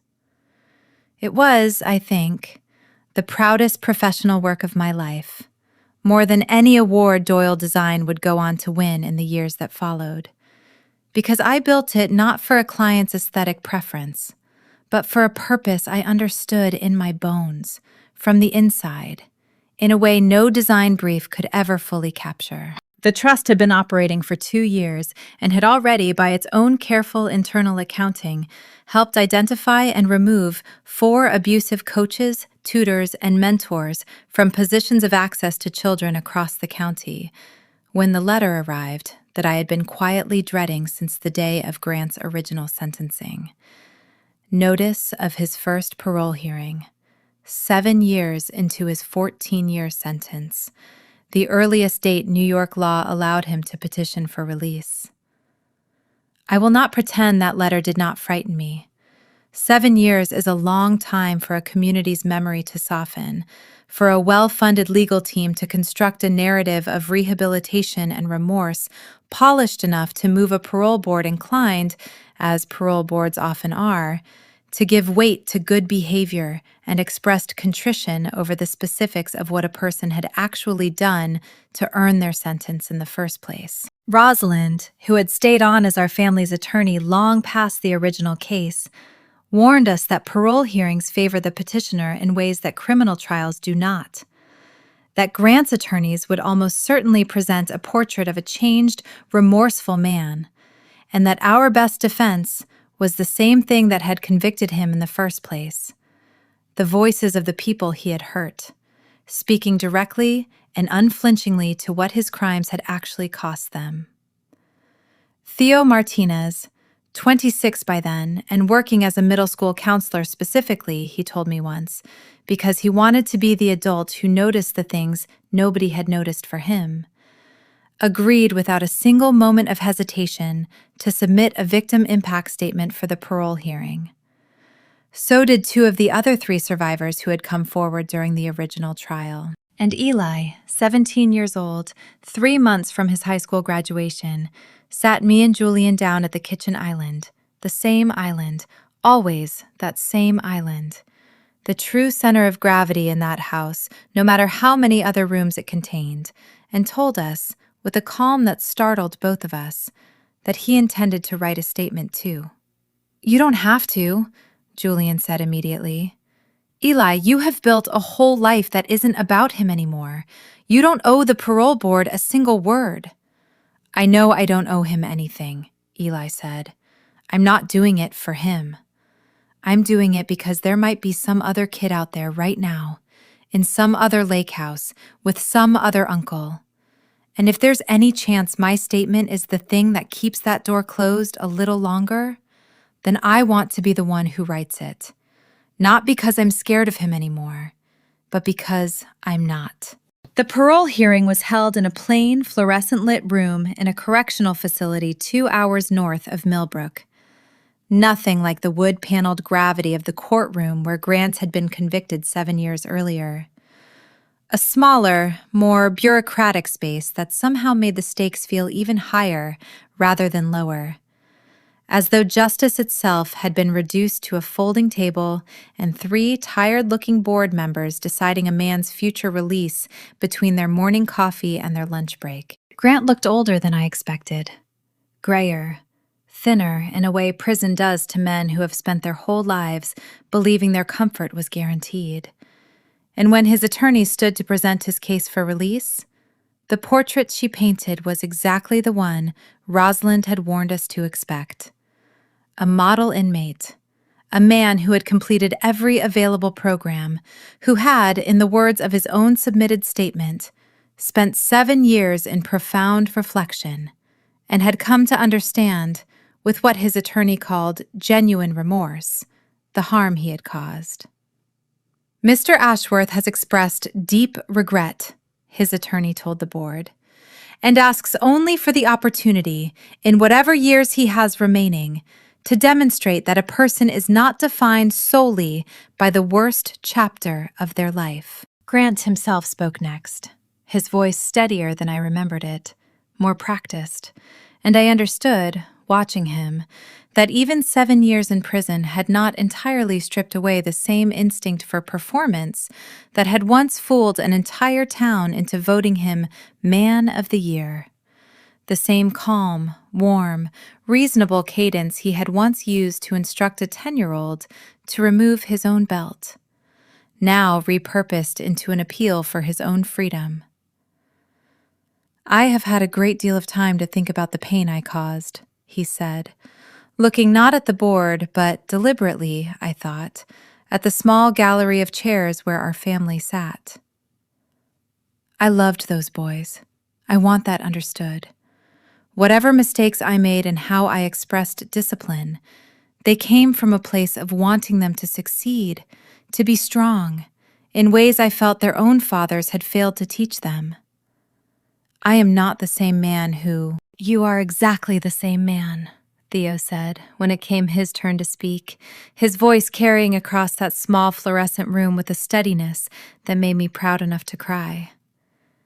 You just used the word discipline again to describe systematically torturing a 10-year-old for 2 years, in a sentence where you also managed to blame my father for not existing. I have listened to 7 years of people asking me to consider whether you've changed. I don't need to consider it. You just told this entire room, in your own words, 30 seconds ago, that what you did to us was love. A changed man doesn't still believe that. He just learned better vocabulary for saying it. Eli spoke last, and I will remember, until the day I die, the particular quality of the silence that fell over that room when he stood, a 17-year-old, tall now, steady, nothing at all like the frightened boy who had once bent obediently over the arm of a leather chair, and yet, in some way I could feel rather than name, still that boy too, carrying him forward into every room he ever entered for the rest of his life, transformed rather than erased. I used to think the worst thing you did to me was the belt, Eli said, reading from a page his hands did not shake once to hold. I don't think that anymore. The worst thing you did was make me believe, for 2 years, that being hurt by someone was proof that they loved me, because you were the only adult who paid enough attention to me to notice I existed.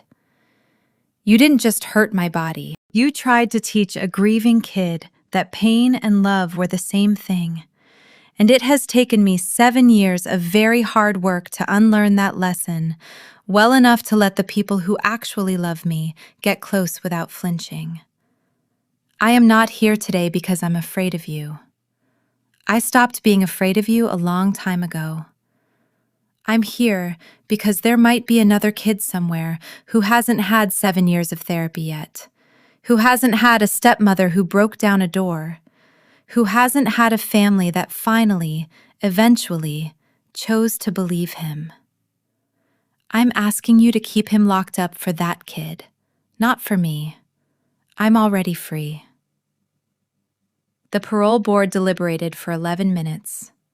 They denied Grant Ashworth's petition unanimously, citing in their written decision the petitioner's continued minimization of the severity and premeditated nature of his crimes, and a pattern of language observed directly during testimony inconsistent with the genuine remorse required for early release. Grant would serve out the remainder of his sentence in full, with the earliest possible date for a second parole hearing set 5 years out.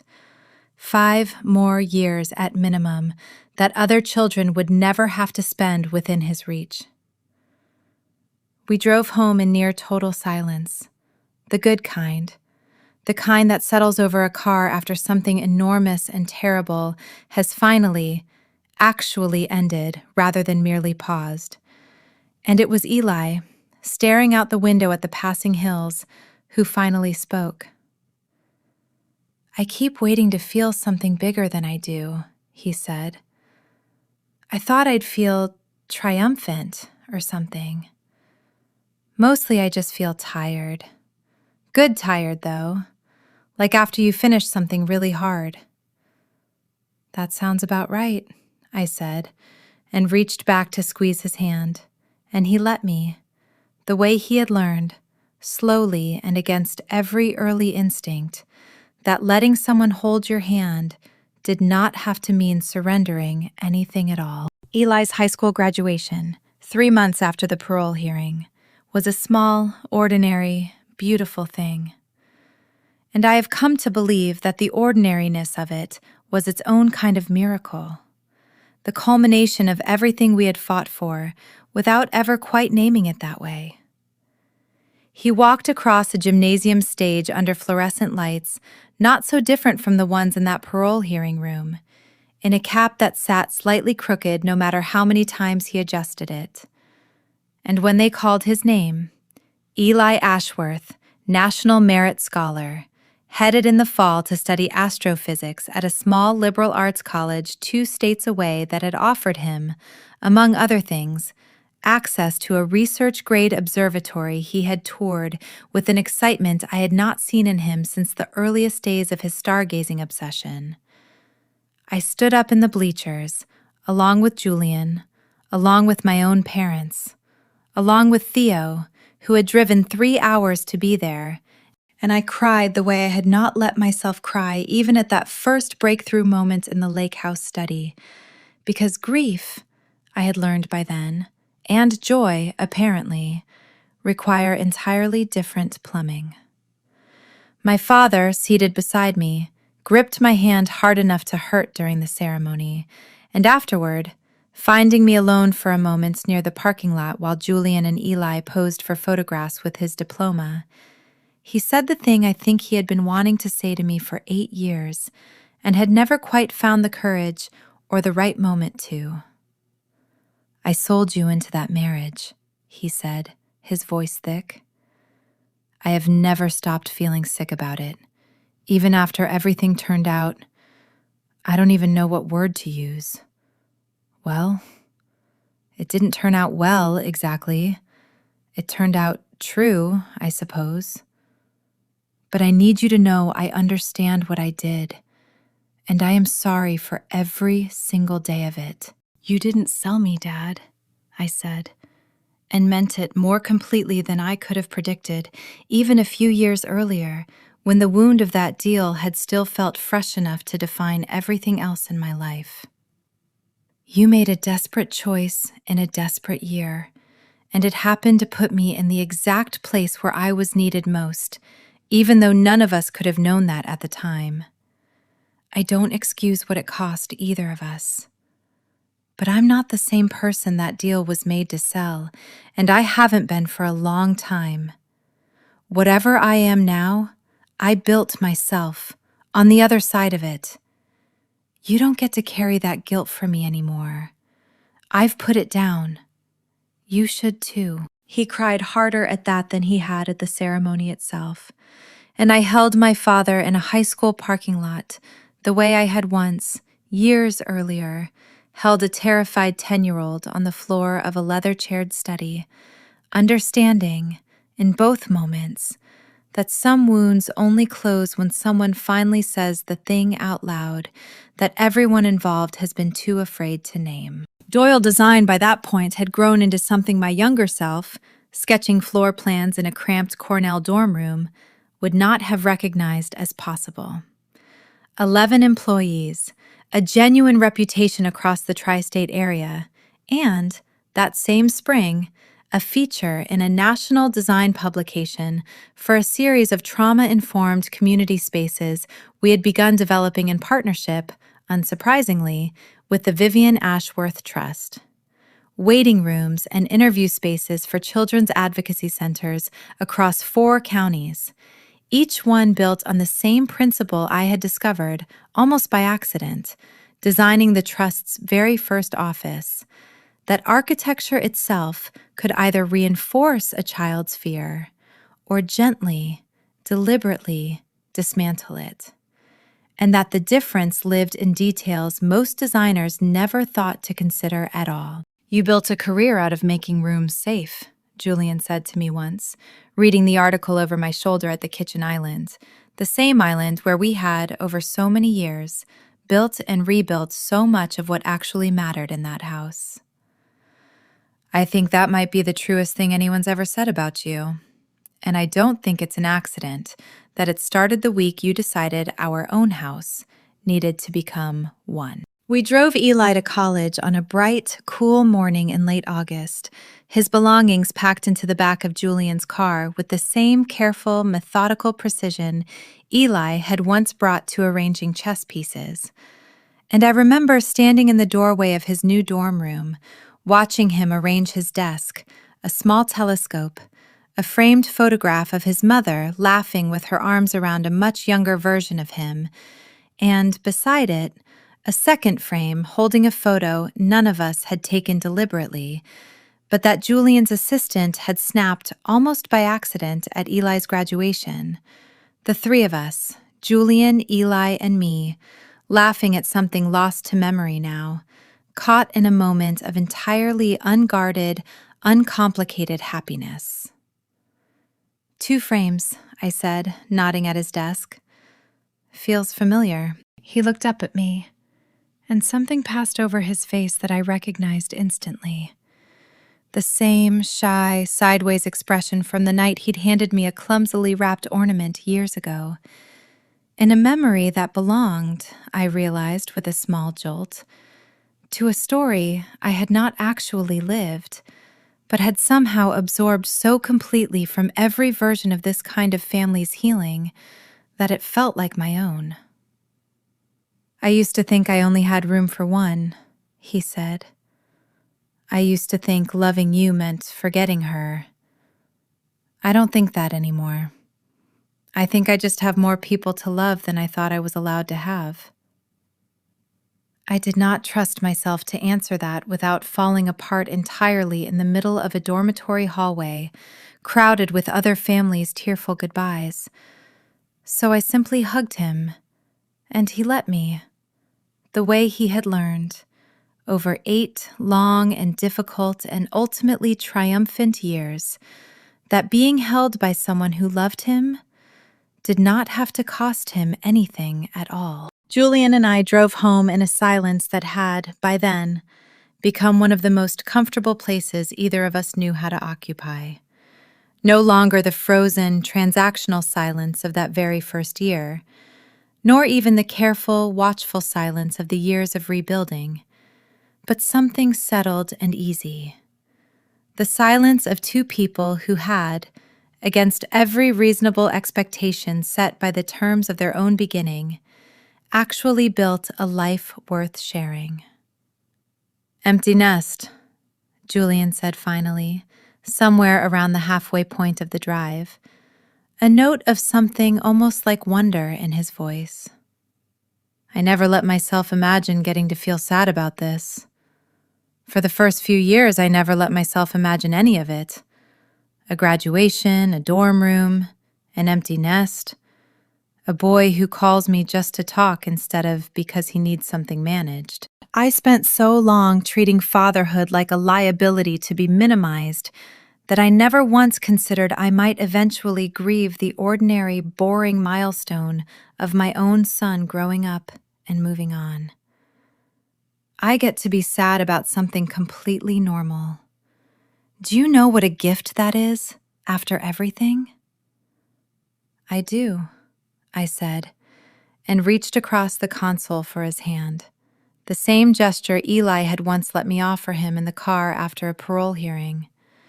The same simple proof that love, once it is finally allowed to be honest instead of performed, does not need grand gestures to make itself known. It just needs to keep showing up, quietly, on ordinary days, for as long as both people involved are willing to keep choosing it. That November, our first Thanksgiving with Eli home from college for the long weekend, Theo drove up too, as he had every year since that first tentative letter exchange. And the five of us, because Priya and her family had, by then, become close enough friends that no holiday felt complete without them, crowded around a table that had once, in a different lifetime, seated a silent, hostile family performing togetherness for an audience of no one, and instead filled the Ashworth house with the kind of noise it had never once contained during those first cold months of my marriage. Overlapping conversation, competitive board games after dinner, Eli and Theo's ongoing, deliberately terrible chess rematch, Julian laughing, actually laughing, an unguarded, undignified sound I had once believed him structurally incapable of making, at something one of Priya's kids said about the turkey. I think often, even now, years removed from that terrible Saturday morning in a lake house study, about the particular strangeness of how a single object can hold an entire history inside it. The belt itself, Grant's belt, the one I tore out of his hand and turned against him in a single, instinctive act of fury I have never fully been able to explain, even to myself, sat for years in an evidence locker before Rosalind, at my request, arranged for it to be formally destroyed rather than returned to Grant's possessions upon his eventual release. A small, symbolic insistence that whatever else that object had once represented, it would never again exist as a tool available to him. But there is another object, a smaller and much gentler one, that I think about more often, and that has become, in our family's private mythology, the true marker of everything that changed. The Christmas after Eli's freshman year of college, home for winter break, he handed me a small, carefully wrapped box while we were decorating the tree in the living room. The same living room that had once housed Vivian's untouched watercolors under glass, now warm and lived in, full of mismatched ornaments collected over years rather than a single curated aesthetic, because I had learned, slowly, that a home did not have to look like a museum to honor the people who had lived in it before. Inside the box was a small silver star, hand-hammered, imperfect in the particular way of things made by amateur hands rather than professional jewelers. "I made it in a metalworking class," he said, a little sheepish, the same shy expression he still sometimes wore when offering me something that mattered more than he wanted to admit out loud. "It's for the tree, but I thought maybe you should wear it first." He fastened it around my neck himself, his fingers steady now in a way they had not always been, and then reached back into the box and pulled out a second star, identical to the first, and carried it to the tree, hanging it high on a branch near the top, the side an ornament I noticed only then, watching him place it, that I recognized as one of Vivian's own decorations, a delicate glass bird Julian had finally, years earlier, taken out of storage and allowed back into the house, into ordinary rotation, instead of preserving it under glass as a relic too sacred to actually use. 2 stars, Eli said, stepping back to look at the tree, his voice thoughtful in the particular way I had come to recognize as him working through something important. 1 for you, 1 for her. I used to think I only got to keep 1 mother. I don't think that anymore. I think I just got lucky enough to end up with 2 people who both fought for me, in their own way, even when one of them couldn't finish the fight herself. I did not trust my voice enough to answer him properly, so I simply touched the small silver star at my collarbone and nodded, and Julian, standing beside the tree with a string of lights tangled uselessly around one hand, looked at his son with an expression I had waited nearly a decade to see on his face. Not the practiced warmth of a Sunday dinner performance, not the distant managerial affection of a man treating fatherhood like a liability to be minimized, but something entirely unguarded, entirely real. The look of a man who had finally, fully, arrived in his own life. "I'm going to go put the star on top," Eli announced, already reaching for the step stool, and Theo, who had once again driven up for the holiday and had become, by then, something like an older brother Eli had never expected to gain out of the worst experience of both their lives, called out unhelpful directions from the couch, and Julian laughed his real, undignified laugh, and I stood in the doorway of a house that had once felt like a mausoleum, and now, unmistakably, felt like a home, and thought about the woman I had been on my wedding day, floating through a reception that felt like a business transaction being finalized, believing, foolishly and correctly in equal measure, that love could be built the way I built things, with patience, with the right materials, one deliberate choice at a time. I had been right about that, in the end. I had simply been wrong about how long it would take, how much it would cost, and how many other people's courage, a 19-year-old college freshman calling a tip line with shaking hands, a dead woman's journal finally read aloud, a 10-year-old boy learning, against every instinct terror had taught him, to tell a stranger the truth in a small, gentle room it would ultimately require to finish the job.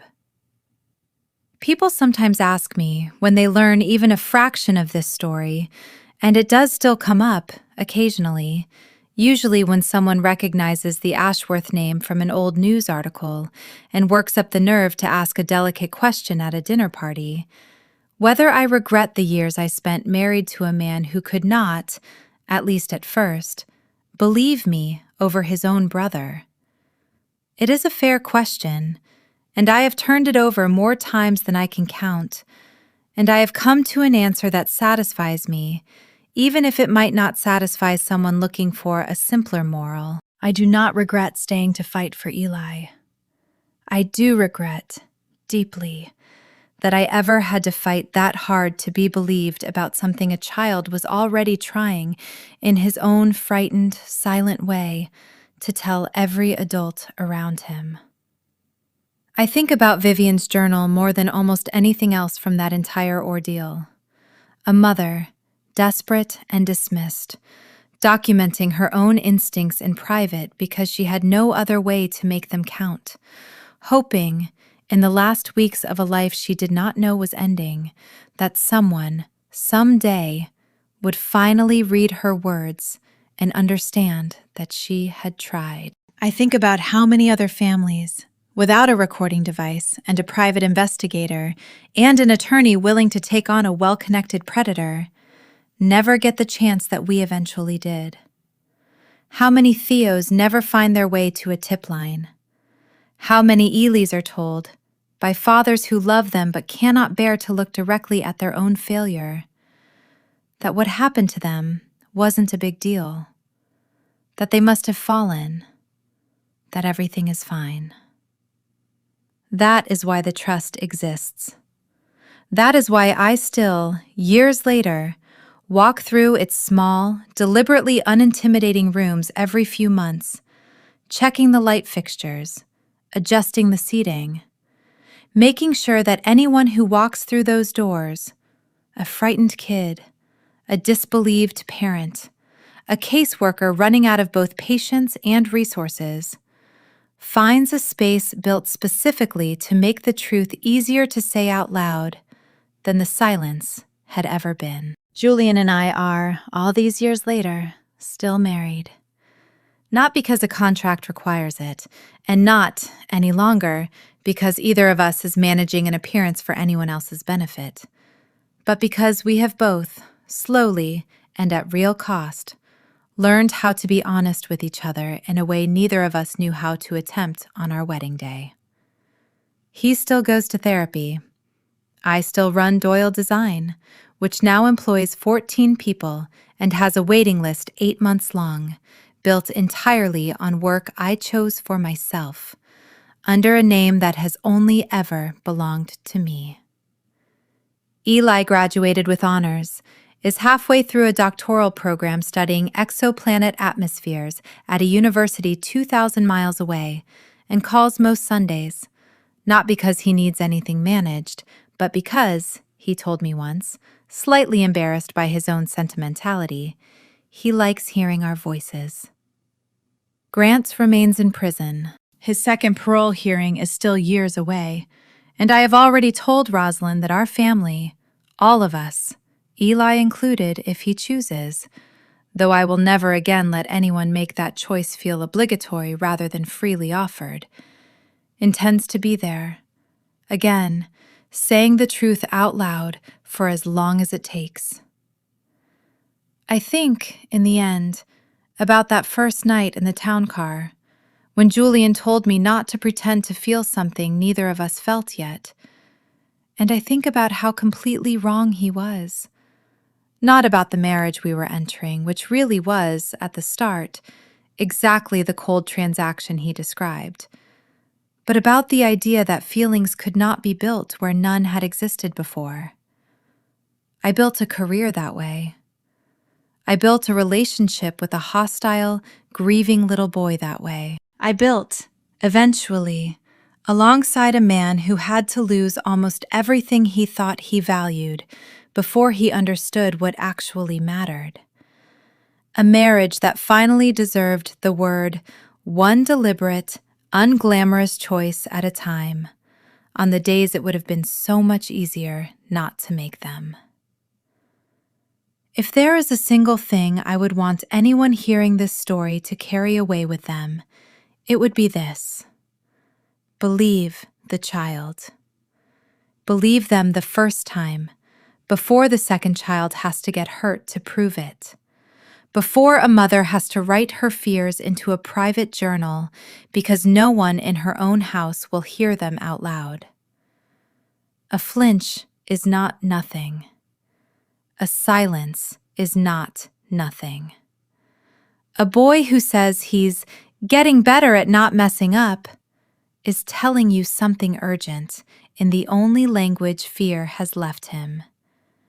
And the cost of dismissing it, as I learned in a lake house study I will never fully stop seeing when I close my eyes, is measured in years no child should ever have had to survive alone. I want to go back, before I close this out, to the 6 weeks I spent living in that motel off Route 9, because I skipped over them too quickly the first time, and they were, in their own quiet way, as important to everything that followed as the dramatic confrontation in the lake house ever was. Priya showed up at my door the second night, unannounced, with a duffel bag of her own and a bottle of wine and a look on her face that dared me to send her home. "You are not doing this alone," she said, pushing past me into a room that smelled like industrial carpet cleaner and old cigarette smoke someone had tried and failed to mask. "I don't care what Julian's lawyer says about optics. You are not sitting in a motel room by yourself while that family decides whether to believe a child." She stayed 3 nights, sleeping on the room's second bed, ordering takeout, forcing me to eat when I couldn't remember the last time I had, and it was Priya, more than Rosalind, more than Doyle the retired trooper, who talked me through the darkest of those early nights, when I genuinely did not know whether Eli would ever be believed, whether Grant's version of events, polished, charming, backed by 3 decades of the Ashworth family's institutional trust, would simply overwrite the truth the way powerful, well-liked men's versions of events so often do. "You have to remember," Priya told me, somewhere around 2 in the morning on the second night, both of us too wired on cheap motel coffee to sleep, "that you are not the only person who's ever noticed something wrong and been told she was imagining it. This is not new. This happens to women constantly, in every kind of family, in every income bracket. The difference between the ones who get believed eventually and the ones who don't is almost never about how right they were. It's about whether they had the resources and the stubbornness to keep documenting, keep pushing, keep refusing to let the story close the way the powerful person wanted it to close. You have both of those things. Use them." I did use them in those weeks, in ways I have not fully described. I drove, twice, to the county courthouse to file for an emergency order of protection on Eli's behalf, a legal maneuver Rosalind assured me would go nowhere on its own. A stepmother, separated from the child's father, had almost no independent standing to request such an order, but that would, crucially, create an official record, time-stamped and notarized, of exactly when I had raised the alarm, a record that would matter enormously later when Grant's attorneys tried to suggest that my accusations had been invented or exaggerated only after the fact, once a family rift had already begun. I also, during that period, did something I have never told anyone outside of Rosalind's office. I wrote Eli letters. I could not see him. Julian's lawyer had made clear that any contact, however well-intentioned, could be characterized as manipulation of a minor witness during an active proceeding. But I wrote him a letter every single day of those 6 weeks, sealed each one, and gave them to Rosalind to hold, unopened, in case the day ever came when it would help him, or simply comfort him, to know that I had never once stopped thinking about him during the weeks I was locked out of the only home he had. I gave him that box of letters, all 41 of them, on the day the CPS investigation formally confirmed his allegations, 6 weeks after I'd first left. He read them all in one sitting, curled into the same leather chair in the same study where everything had happened. Though by then, Julian had already had the room entirely gutted and rebuilt. New furniture, new flooring, new everything. An instinct I understood completely even before he explained it to me. I couldn't let that room stay the same, not for one more day, not even for the insurance photographs.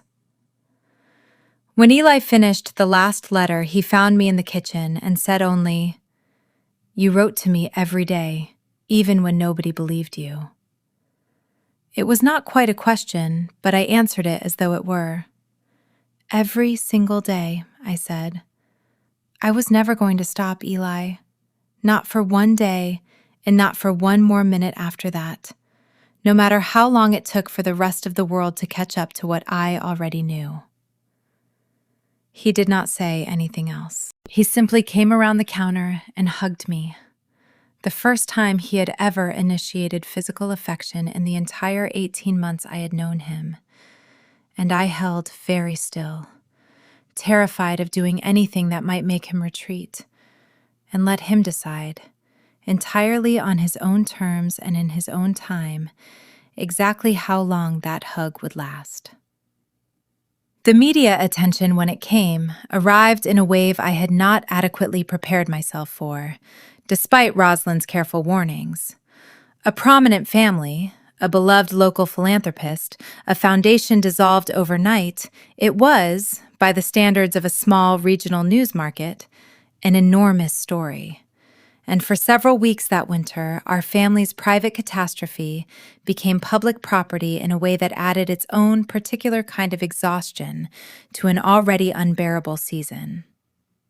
Reporters called the house repeatedly, despite the unlisted number, having tracked it down through property records that were, frustratingly, a matter of public information. A local news van parked outside the end of our driveway for 3 consecutive mornings until Julian's attorney sent a formal letter regarding harassment that finally, grudgingly, made it stop. A tabloid-adjacent gossip website ran a story with the headline, "Real estate heir's wife accuses family golden boy. Sources say marriage was troubled from the start." A piece so thoroughly unconcerned with the actual facts of the CPS investigation that Rosalind briefly considered a defamation claim before deciding the attention itself wasn't worth prolonging. What surprised me most in that period was not the intrusiveness of the coverage, but the strange, unpredictable way the town itself split along lines that had nothing to do with the actual evidence. Vanessa Carrington, the same society matron who had once pointedly excluded me from her Halloween party, who had spent our entire marriage treating me as an unwelcome climber unworthy of the Ashworth name, called me directly, to my genuine shock, in the second week of the story breaking, not to gossip, but to apologize. "I want you to know," she said, her voice stripped of its usual performative polish, "that my own nephew spent 2 summers at that foundation's day camp when he was younger. Nothing happened to him, thank God, or nothing I know of. But I remember, now that I'm thinking back on it, how strange it was that Grant always wanted the quietest boys, the ones without fathers around, the ones who seemed like they needed him the most. I told myself it was generosity. I never once let myself wonder if it was something else, because wondering that about a man like Grant Ashworth felt unthinkable in this town. I am sorry I ever treated you as though you were the problem in that family, when you turned out to be the only person paying close enough attention to see it." Not everyone came around so gracefully. Several of Julian's longtime business associates quietly distanced themselves from him during that period, uncomfortable with the association even though Julian himself had done nothing but, belatedly, tell the truth. One particularly galling incident involved a country club board member suggesting, at a meeting Julian attended out of some misplaced sense of obligation, that perhaps the family's real mistake had been letting an outsider, meaning me, into positions of influence over Eli's upbringing to begin with, as though the actual crime under discussion were my vigilance rather than Grant's abuse. Julian, to his enormous credit, stood up in the middle of that meeting and told the man, in language considerably less polished than his usual boardroom diction, exactly what he thought of that suggestion, and then resigned his own membership rather than remain in a club that couldn't distinguish between the person who exposed a predator and the predator himself. I think about that meeting often, actually, as one of the clearest early markers of the man Julian was becoming. Not because standing up for me in a country club meeting undid years of dismissal in one gesture, but because it was the first time I watched him choose the harder, less comfortable truth over the easier social fiction, in a room full of exactly the kind of people whose approval he had spent his entire adult life courting. It cost him something real. Friendships, standing, an entire social ecosystem he had been born into and had never before questioned the value of belonging to. And he paid that cost without complaint, because he had finally, if belatedly, decided that his son's safety was worth more than his own comfort in rooms that had never actually deserved his loyalty in the first place. Julian's mother, Eleanor, did eventually come back into our lives, though it took nearly 2 full years. And it happened, fittingly, because of Eli, rather than because of anything Julian or I did to repair the rift ourselves. She sent Eli a birthday card on his 15th birthday, the first contact she had initiated with anyone in the household since the trial. a plain card with an old-fashioned watercolor of a garden on the front, and inside, a check and a short stilted note that read only, "I think of you often. I am sorry for more than I know how to say in a card. Your grandmother." Eli, characteristically thoughtful, brought the card to me rather than to Julian, asking what I thought he should do with it. "I don't hate her," he said. "I just don't know what she actually understands about what happened. Grandma's always been more concerned with how things look than with what they are." "You don't owe her a relationship," I told him. "But if you want one, on your own terms, that's your choice to make, nobody else's." He wrote her back, a short letter of his own, gentler than I might have managed in his position, in which he thanked her for the card and told her, plainly and without cruelty, that he would be glad to have a relationship with her, but only if she was willing to actually talk about what had happened, rather than pretend it hadn't, because he had spent enough of his life around people who preferred comfortable silence to uncomfortable truth. And he didn't have room in his life anymore for one more relationship built on that particular foundation. Eleanor Ashworth, to everyone's genuine surprise, rose to that challenge. She came to dinner 3 weeks later, the first time she had set foot in the house since before the trial, and spent nearly the entire meal listening rather than performing, asking Eli real questions about his life, his astronomy obsession, his friendships, and then, toward the end of the evening, in a moment none of us expected, she set down her wine glass and said, to the whole table rather than to any one of us in particular, "I spent this family's whole existence deciding that how we looked to other people mattered more than what actually happened behind our own doors. I taught both my sons that lesson before they could walk. I am not proud of what that lesson cost this family, and I am ashamed that it took a stranger marrying into it to finally interrupt the pattern, instead of one of us." It was, I understood, as close to a full accounting as Eleanor Ashworth was constitutionally capable of giving. And I watched Julian's face as she said it, watched some old unspoken wound between mother and son begin, very cautiously, to soften for the first time in his adult life. She became, over the following years, an imperfect but genuine presence in Eli's life. Not a replacement for anything he had lost, and not entirely free of the old instincts toward appearance and reputation that had shaped her whole life, but present in a way she had not managed to be during the years it might have mattered most. And Eli, with a generosity of spirit I do not think I could have mustered in his position, chose to accept that imperfect presence, rather than demand a perfection none of us, by that point, still believed in. I think about generosity a great deal, actually, when I look back on this whole story. Not my own, though I did what I could, but Eli's and Theo's, and even, in his slow and hard-won way, Julian's.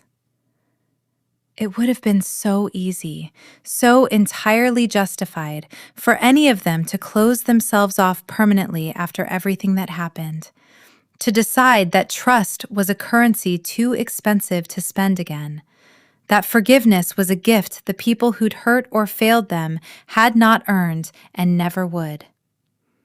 Instead, each of them chose, in their own time and on their own terms, to keep the door open just wide enough to let something better than what they'd lost eventually walk through it.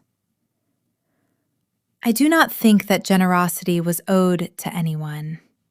I think it is, simply, the most remarkable thing I have ever watched people I love do.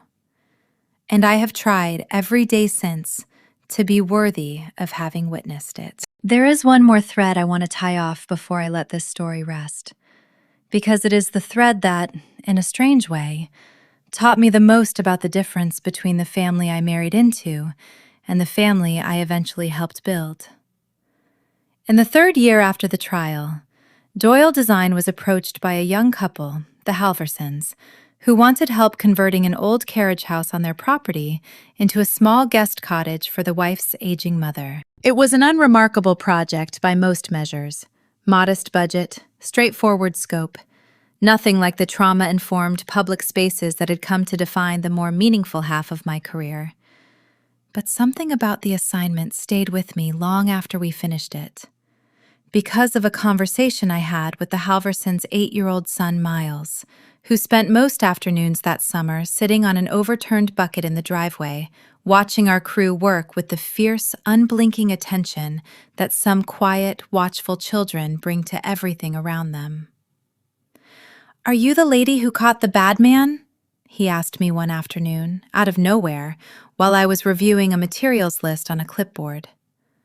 I later learned his mother had mentioned, in passing, some version of the Ashworth story to a friend, and Miles, apparently, had overheard and filed it away with the particular thoroughness children bring to information adults assume is going over their heads. "I helped," I said carefully, unsure where this was going, unsure whether I was equipped, in the middle of a driveway, to handle whatever this small boy might be about to tell me. He was quiet for a long moment, working something over, and then he said in a small, careful voice that I recognized instantly, having heard its exact register from another boy years earlier. "My swim coach makes us do laps until we throw up if we mess up a turn. He says it's for our own good. He says the other coaches are too soft on us." I did not react the way I wanted to react, did not gasp, did not grab him, did not do anything that might make an 8-year-old feel that he had said something dangerous, rather than something that deserved a calm, steady adult response. I set down my clipboard, sat on the ground beside his overturned bucket so we were at the same height, and asked him, gently, whether he wanted to tell his mom what he'd just told me, or whether he'd like me to help him figure out how. That conversation led, over the following weeks, to a formal complaint, an investigation by the swim club's governing body, and the eventual removal of a coach who had, it turned out, been employing exactly the kind of physically punishing discipline with at least 6 other children across 2 different clubs over 4 years. Nothing on the scale of what Grant had done, thank God. No belt, no isolated lake house, but a pattern of cruelty dressed up as toughness that adults around him had excused again and again, because he produced winning times and because questioning a beloved, successful coach felt, to those parents, exactly as unthinkable as questioning Grant Ashworth had once felt to an entire town. I told Eli about Miles that Thanksgiving, home from college, and he was quiet for a long moment before he said the thing that I have carried with me ever since. The thing that finally made sense, for me, of everything that had happened in that lake house study all those years before. "That's the whole point, isn't it?" he said. "Not that it happened to me. That it stops happening to somebody, eventually, because enough people finally learn to listen for it. I used to think what happened to me was just this awful, isolated thing that ruined a couple of years of my childhood. Now I think it was the thing that turned you into exactly the kind of person who sits down on a bucket next to a scared kid and actually hears him. I don't know if that makes it worth it. I don't think anything makes it worth it. But it means it wasn't for nothing, either. I have thought about that distinction. Not worth it, but not for nothing. More than almost any other single sentence anyone has ever said to me, because it captures something true that I could not have articulated myself, even after everything I had lived through and fought for, and eventually, painstakingly, rebuilt. Nothing makes what Grant did to those boys worth its cost, but the belief the child believed them the first time, that lives now in the walls of every room Doyle Design has built for a frightened kid to finally tell the truth in the training every counselor at the Vivian Ashworth Trust receives before they ever sit across from a child, in the instinct Eli himself now carries into every classroom and observatory and dorm room he ever enters, watching quietly for the kids nobody else seems to be watching closely enough.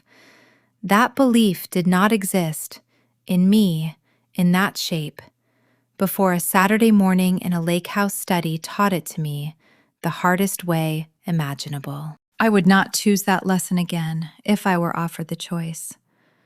But I am no longer the woman who floated through her own wedding reception like a ghost in ivory silk, quietly grieving a life she hadn't yet learned to fight for. I built something real out of a transaction nobody asked my permission to enter me into.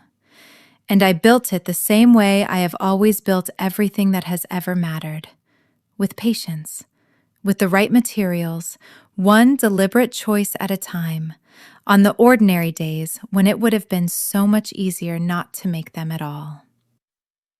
It is spring again as I write this, the 10th spring since I first stood in a stone chapel and promised to become part of a family that did not yet know how to want me. The garden I planted for Vivian has grown wild and generous in the way only a garden tended with real love ever does, spilling past the borders I originally drew for it, and Eli, home for a week between semesters, spends his mornings out there with his grandmother, of all people. The two of them arguing cheerfully about whether the peonies need dividing this year, a sight that would have seemed impossible to imagine during those first frozen months in the Ashworth house. Julian is downstairs right now. I can hear him, making coffee badly the way he always has, the same clumsy, endearing incompetence in a kitchen that 7 years of Sunday morning practice has never quite corrected. And in a few minutes he will bring me a cup anyway, too strong, exactly the way I like it, because somewhere in the last decade he learned to notice the small, specific things that make a person feel seen instead of managed. And he has never once stopped practicing that particular skill since. Theo called last night to say he's bringing someone to Thanksgiving this year, a fellow counselor he's been seeing for several months, careful and hopeful in his voice, in a way that made me think, gladly, of how far a frightened 19-year-old with shaking hands on a tip-line phone has traveled in the years since. Eli's telescope sits packed in the trunk of his car, ready for the observatory visit he's promised his grandmother, who has, in her own late and imperfect way, become genuinely curious about the universe her grandson has chosen to spend his life studying. None of this is the fairy tale I imagined, foolishly, on my wedding day, floating through a reception that felt like a merger being finalized. It is something better and harder than that. Something built rather than granted. Something that had to survive a belt, a courtroom, a parole hearing, and years of unglamorous, ordinary effort before it ever became what it is now. I do not know if I would call it a happy ending exactly, because the people who love each other in this house have all paid too much and lost too much for that word to feel entirely earned. But I would call it, without any hesitation at all, a haven. A word I did not choose lightly all those years ago when I first started building a life of my own in the margins of a marriage that had not yet learned to want me. It took the whole family longer than any of us would have wished to become the thing that word actually meant. But we got there, eventually, together, one deliberate, unglamorous choice at a time. And if there is anything at all I would want another frightened stepmother, standing in some other cold hallway outside some other silent child's locked door, to carry away from everything I have told you here, it is simply this: trust what you see. believe the child. And never, under any circumstances, let anyone, not a husband, not a family name, not a lifetime of learned deference to the people who seem to hold all the power, talk you out of the truth your own eyes are trying, as clearly and urgently as they know how, to show you. There is a photograph on the mantel now, taken on the day Eli hung that second silver star on our tree, that I look at more often than any other object in this house. In it, you can see all of us at once, caught mid-motion, mid-laughter, none of us posed or performing for the camera the way we all once performed so carefully for photographers at that first cold wedding. Julian with a string of tangled lights still wrapped around one hand.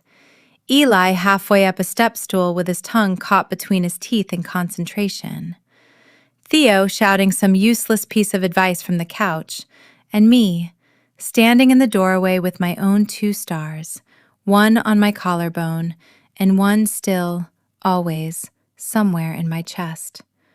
Watching the family I fought so hard to protect become, finally and completely, the family I had once only dared to hope it could be. People ask me sometimes, at the Trust, in the careful, hesitant way frightened parents ask questions when they are still deciding whether to trust the answer, how I knew, how I was certain enough, with nothing yet but a flinch and a strange, guessing voice at a dinner table, to risk everything I had just started to build in that marriage on a suspicion no one else would validate. I never have a satisfying answer for them, because the truth is less mystical and more simple than they usually want to hear. I did not know, not with certainty, not for a long time. I only refused to let the discomfort of not knowing convince me it was safer to stop looking. That is the whole of it, in the end. Not some special maternal instinct I was born with, not some heroic courage I discovered in myself all at once, but a stubborn, ordinary refusal to look away from a child's silence simply because everyone around me found it more convenient to call it nothing. I hope, whoever eventually hears this story, that you never have to test that particular kind of stubbornness against a lake house study and a family name and a husband who does not yet believe you. But if you ever do, if you ever find yourself standing outside a locked door, listening to a sound you cannot quite name, certain of nothing except the cold, sick feeling in your own stomach, I hope you remember that the feeling itself is not nothing. It is information.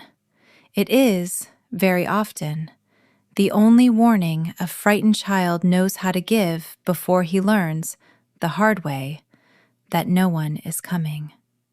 Be the one who comes.